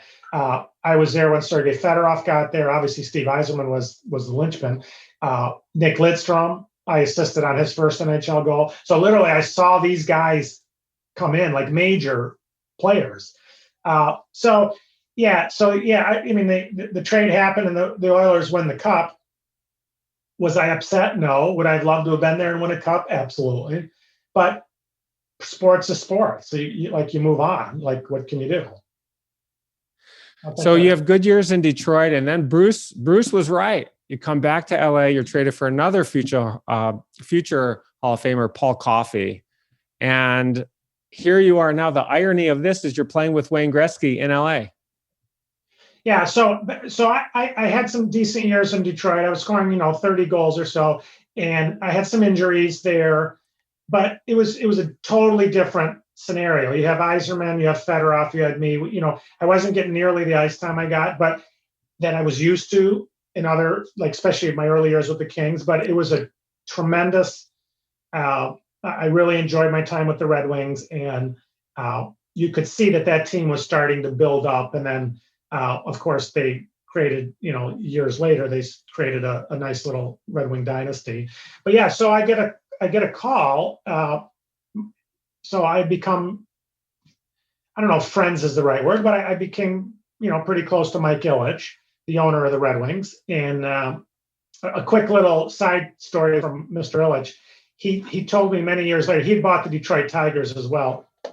He told me, hey, I want to tell you something. I said, what's that, Mr. I? Everyone called him Mr. I. And you want to talk about how Bruce was beloved by his players? So was Mr. Ilitch. He was, beloved. All the players loved him. He was very good to his players. So he told me, he says, now you got to understand, he grew up in Detroit, and he is Macedonian, which is very close to Greece, Macedonian Greek, and we're both Orthodox. I'm a Greek Orthodox. He's Macedonian Orthodox. And he came to me one day. He goes, I learned many years later that we share the same birthday. And I'm like, we do? He goes, July 20th. He goes, of course, you're a lot younger than me. He goes, if I had opened that program at that draft table and I had seen that we shared the same birthday, and that you were a local hometown kid and you were an Orthodox. That's what he told me. He goes, I would have overruled my scouts and picked you right on the spot. So I thought that was a funny anecdote from an NHL owner. But yeah, he was a tremendous owner. But he pulls me in one day. I remember he's kind of like the Bruce calling me in the middle of July to tell me that you may get traded. So Mr. Ilitch calls me up. He goes, hey, can you meet me down at Tiger Stadium? Now, he had just bought the Tigers. He owns the Red Wings and the Tigers. I'm like, oh, wow, that's interesting. And he pulls me in, and we go to his suite at Old Tiger Stadium, and we're in there, and we were chit-chatting, and he just kind of asked me, he says to me, would you want to be traded? I'm like, no, I love playing here in Detroit. He goes, well, you're not getting as much ice as you're used to. But he says, but I got to tell you, Bruce is just lighting me up every month. He's like, keeps asking me, hey, if you ever want to trade Carson, I'm here, whatever. And I had not really thought about it, because it's like 3-4 years after Bruce had said, I'm going to try to get you back. So I said, I really don't want to be traded, but if I had to be traded, I said LA would be fine. And he said, you sure about that? I said, yeah. I said, that, he says, I'll be going somewhere where I think I'd be wanted. And 3-4 months later, he calls me up. Mr. Ilitch calls me up and says, okay, we're trading you. He says, to LA. Remember our conversation this summer? And I'm like, yeah. He says, okay. He says, it's just a trade that I think will work out good for both sides. And so now I go back to LA. And if you remember, that was the first real run the Kings had. We went to the Stanley Cup Finals, and we lost to Montreal. And the city just exploded in intensity and in Kings mania and hockey mania, Stanley Cup mania. It was insane in a good way. And it was like, so we were all looking at each other thinking, wow, LA is a hockey town. You were a huge part of that too. I mean, in the first round, you had 5 goals in 6 games against the Flames. Yeah, that was exciting. I mean, so when I got there, Wayne was hurt. He had some back injuries, and there was some rumors that it may be more severe or serious, but it turned out not to be. I mean, I think he was pretty serious at the time, but he came back and early on, I had some success early in the series, in the playoffs, and then the famous against Toronto when Wayne scored that amazing goal in Game 7 in Toronto, and it was just kind of a fairy tale run. And then we got to Montreal. We win the first game, and then we lost the next 3 games in overtime. And then we won the first one. We lost 3 in overtime. Then we lost the last one in Montreal. And to this day, that's the last cup that's been won in Canada. Because the Canadians always complain, we haven't won a cup in Canada in forever. And that was it. It was 1993. So you played for the Kings a few years, and then you finished your career. You went to Vancouver, you went to the Hartford Whalers, and then you finished with the Detroit Vipers. We talked about the moment you first put on your skates, you're driving to the game, you're nervous, you step out on the ice. What was the last game like? Did you know you were playing your last game, and What was it like when Well, you took off the skates and took off the uniform? as an athlete, it's a mixed emotion because you're playing in the NHL for a number of years and you've had some success, and then some injuries come, and you got to realize you get to a certain age, you realize that every new draft pick and every young kid at training camp is there for one reason, to take your job. And you get to that certain stage where you're like, okay, I think I still can be one of the top players, but there's a lot of people nipping at your heels. So once I went from the Kings, and then Vancouver, I was there for a brief spat, and then Hartford, which ended up being the Carolina Hurricanes, which kind of a roundabout for me, was Peter Carmanos, the owner that I told you about in my amateur days. So yeah, I played for three very unique owners that I knew personally, and Bruce McNall, Mike Ilitch, and Peter Carmanos. And but I knew at that point, after Hartford, I went and played in Europe, in Lausanne, Switzerland, which was a tremendous experience. And you knew like your NHL career was on empty. And the question was, some people they're willing to go to the minors, and they're willing to, try to bounce back and hang on. And I went so in Detroit at the time, the Vipers were an IHL team. They were getting a lot of people kind of the tail end of their career. So for me, that was just a lot of fun. And we played good, intense hockey, and we actually won a championship in the IHL. And we were it's where the Pistons played, and they just recently knocked the stadium down, which was amazing, because the stadium still looked like it was brand new, but they moved to Little Caesars Arena downtown. But so we were getting 10,000 fans a game. You almost felt like it was a mini NHL team. But you weren't playing with the at least I wasn't, with the hope of, okay, if I play well, I'm going to get back to the NHL. It truly was playing for fun, enjoying yourself, getting an extra couple years of competitive hockey, and using it as a bridge to get to your next, at least for me, to the next kind of career. So let's talk about your next career. When I got to know Bruce and I got to know you, it was clear one thing: you're highly educated, very motivated, very thoughtful, plan for your future. Bruce told me you get to the Kings and you're sitting in the forum room, and guys maybe in the forum club, and guys may be drinking. They're going out late every night. You didn't drink. You read the Wall Street Journal in the forum club and in the locker room. So you were really, and part of it, I assume, was the family upbringing as well. A lot of professional athletes go bankrupt shortly after they're done playing. We all know the statistics. We've heard about them.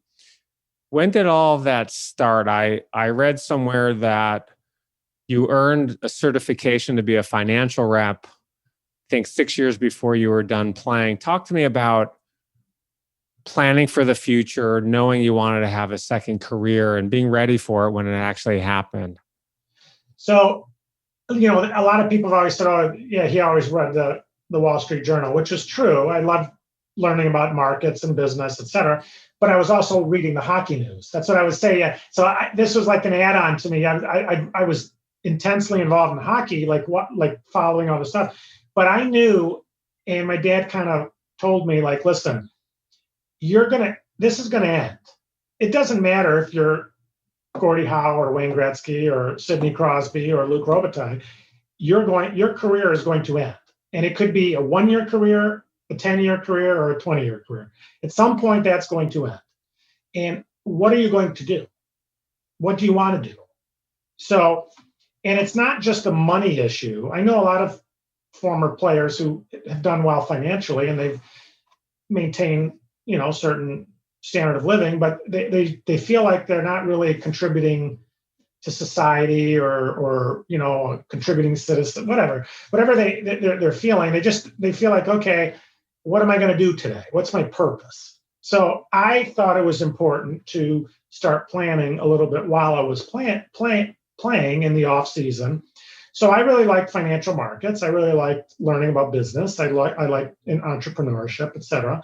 So I just started getting various licenses in the off season, which evolved to a Series 7, and in the insurance world and estate planning and in the investment world and the securities world. And I just started kind of knocking those out in the summertime. And then I actually started kind of doing a tailor-made internship with some financial companies in the off season, just to kind of learn the ropes. Because I knew someday when I was done that I thought that would be a good route for me. You're interfacing with people. Some of the experiences you may be discussing are experiences you've been through as being an athlete. People were coming to you saying you should do this, you should invest, you should whatever. And I just went down that path, and it's 25 years later. I've been, it's been an excellent run and very fulfilling, and been successful at it. And I love helping people and love being involved. It's kind of the one thing about pro sports you miss is the camaraderie of being in the locker room and being part of something. Here, you're still part of something, but you're helping families and you're helping some entrepreneurs that fulfill certain financial goals, and you're part of their team in some respects. So yeah, it's been a great ride, and I enjoy it. And the thing that it's given me is the flexibility to control my time, so that when my kids were growing up and had sporting events and other activities, I attended 97% of them, 98% of them, because I could control my schedule. And to me, that was the most important, while still making a living. Is it safe to say you've made a lot more money post-hockey than during hockey? Yes. I'm sure that's an understatement. And I think it's a great lesson for people that have what essentially is a short self-life as a career. I have advised numerous professional athletes, football players in particular, a couple of young ones recently who have signed huge contracts. And athletes today are getting smarter about their future. They're saving more. I think the leagues today have financial advisors that they set you up with coming into the league. And I think it's a different thing today than it was back then. A lot different. Back then, you got nothing. You were on your own. The contracts obviously were not nearly as big, but even then, the contracts we were signing, I remember the players that played in the 70s or 80s, they thought they were exorbitant. What people were making in the 80s and 90s. And of course, players in the 80s and 90s are looking at what's getting paid now and thinking, oh my gosh, that's incredible. So, but you were pretty much on your own back then. I'm not totally versed on what's going on now, but I think you're right. It's a lot more, you have a lot better chance of being able to be introduced to someone who can help you. Let's talk about money for a second. What was your first contract? How much was it? Sort of funny because your dad maybe one of the few players who maybe made more money than you. It's sort of like Bill Lambier, who played for the Pistons. You remember him. Yeah. And the joke was in the league, he was the only player whose dad made more than he did. But let's talk about your first contract. What did you make and what did you do? Did you splurge or buy yourself something special? No, on the splurge. That I can tell you right off the bat is I to be honest, I'm trying to remember. I think it was like $100,000 signing bonus and like $125,000 or $150,000 salary with a bunch of bonuses built in. But I'm not totally I think that's accurate. That sounds like pretty ballparkish. You mentioned a few mentors before in your career. I love mentoring people. I have a large summer intern program. We have 36 interns each summer. They learn from me. I spend a lot of time with them. I have guest speakers every week. I know we try to get you in there at the end of the year, but you were on your way to Greece. But It's very important for all of us, I think, to have mentors who we look up to. Who were some of yours, and how did they influence your life and your career? Well, I had a lot of mentors, family members and non-family members. One I remember looking at my 4'10" grandma from Greece, who literally, in Greek, Yaya's grandma, she would sit and tell me stories of what it was like for the Nazis and Germans to come in. And I'm thinking, here's this lady with 7 kids as a widow. And literally, she's telling me stories of her 3 sons. The two sons were similar in age. That they had one pair of shoes, and they had to switch off days that they were wearing shoes. And that she would say that there would only be enough food for the family, and she may get a bite or 2 of bread. But she said that was okay because the kids, and you would hear and she would say these stories so nondescriptly, like that was just kind of a normal thing. And you could see the pain in her eyes of remembering some of those. And I was one of those, I was just I actually learned how to speak Greek because of that. She didn't speak English. So I would quiz her. So that was a role model to me, to think, wow, any problems that we think we might have, a deal didn't go well, or you get traded, or you didn't score, or you got benched, or whatever it is. You just think is that really even in the same ballpark of what someone like that went through? I had a couple teachers. We mentioned Real Turcotte, coaches earlier on. He was a mentor. Of course, I'd say my dad was a huge mentor. And I had some friends as I got older that I met through hockey, but they weren't they didn't. Yeah, they met me because of hockey, but we remained friends not because of hockey. We remained friends because we really enjoyed each other's company, and I viewed them as a mentor, and they were a little bit older, and they were giving me really sound advice. One of them is in Edmonton to this day. He calls me every day,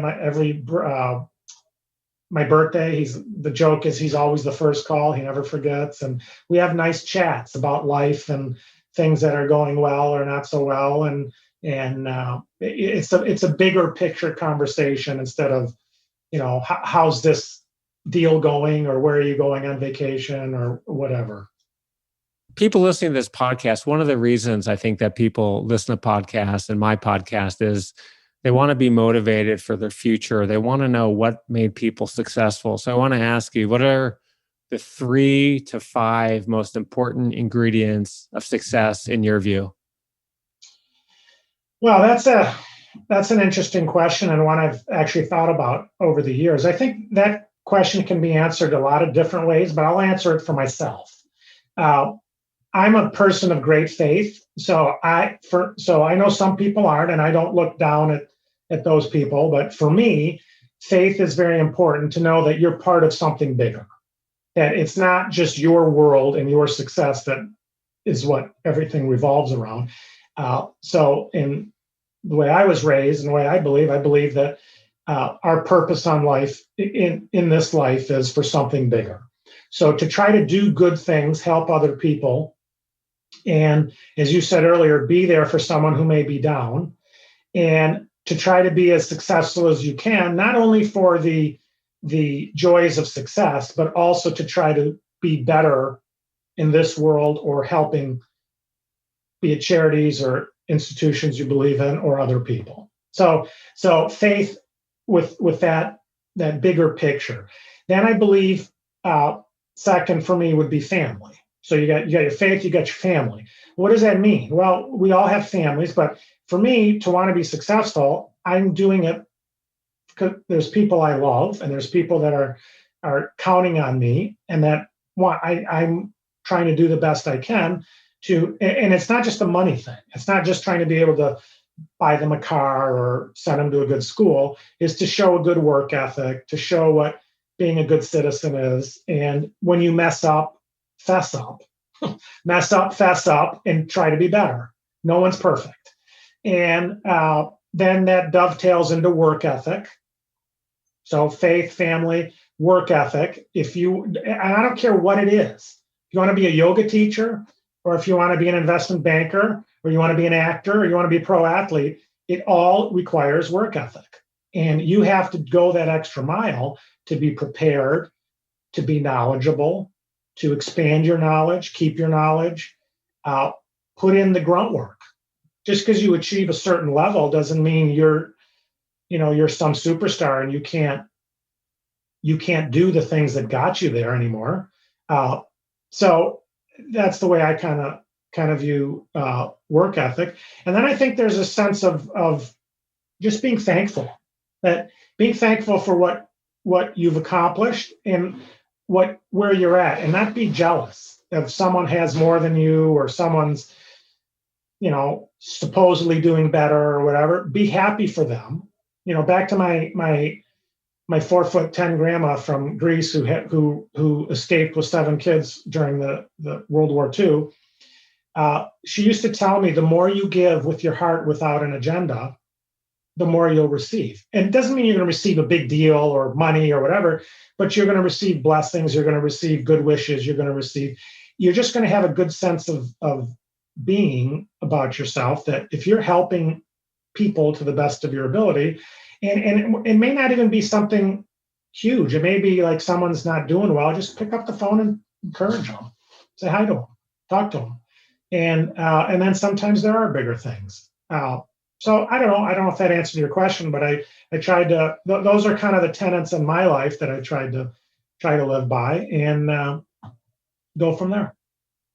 Regardless of age, if someone comes to you and said, Jimmy, what's the best piece of advice you could give me to further my career? And it only had to be one. And I'm talking about, there's young people listening and watching today. There's older people like us listening and watching today, and even people a few years beyond us. What's the one piece of advice you would give to those wanting to better themselves? I would say network and learn. Network, if you can get yourself involved with other people within your industry or outside, and learn from them, meaning everyone has gone through ups and downs, and everyone has gotten to where they've gotten on their own path, but everyone has certain universal truths for the most part. Like I said earlier, work ethic, learn from your mistakes, try not to duplicate your mistakes, humility, be humble, etc. I think would be, and I don't know, I just visualize that as network and learn. All right. In closing, we've covered a lot here. Before we end, I want to ask if there's anything you want to share with us that we haven't talked about. And of course, I want you to give yourself a plug.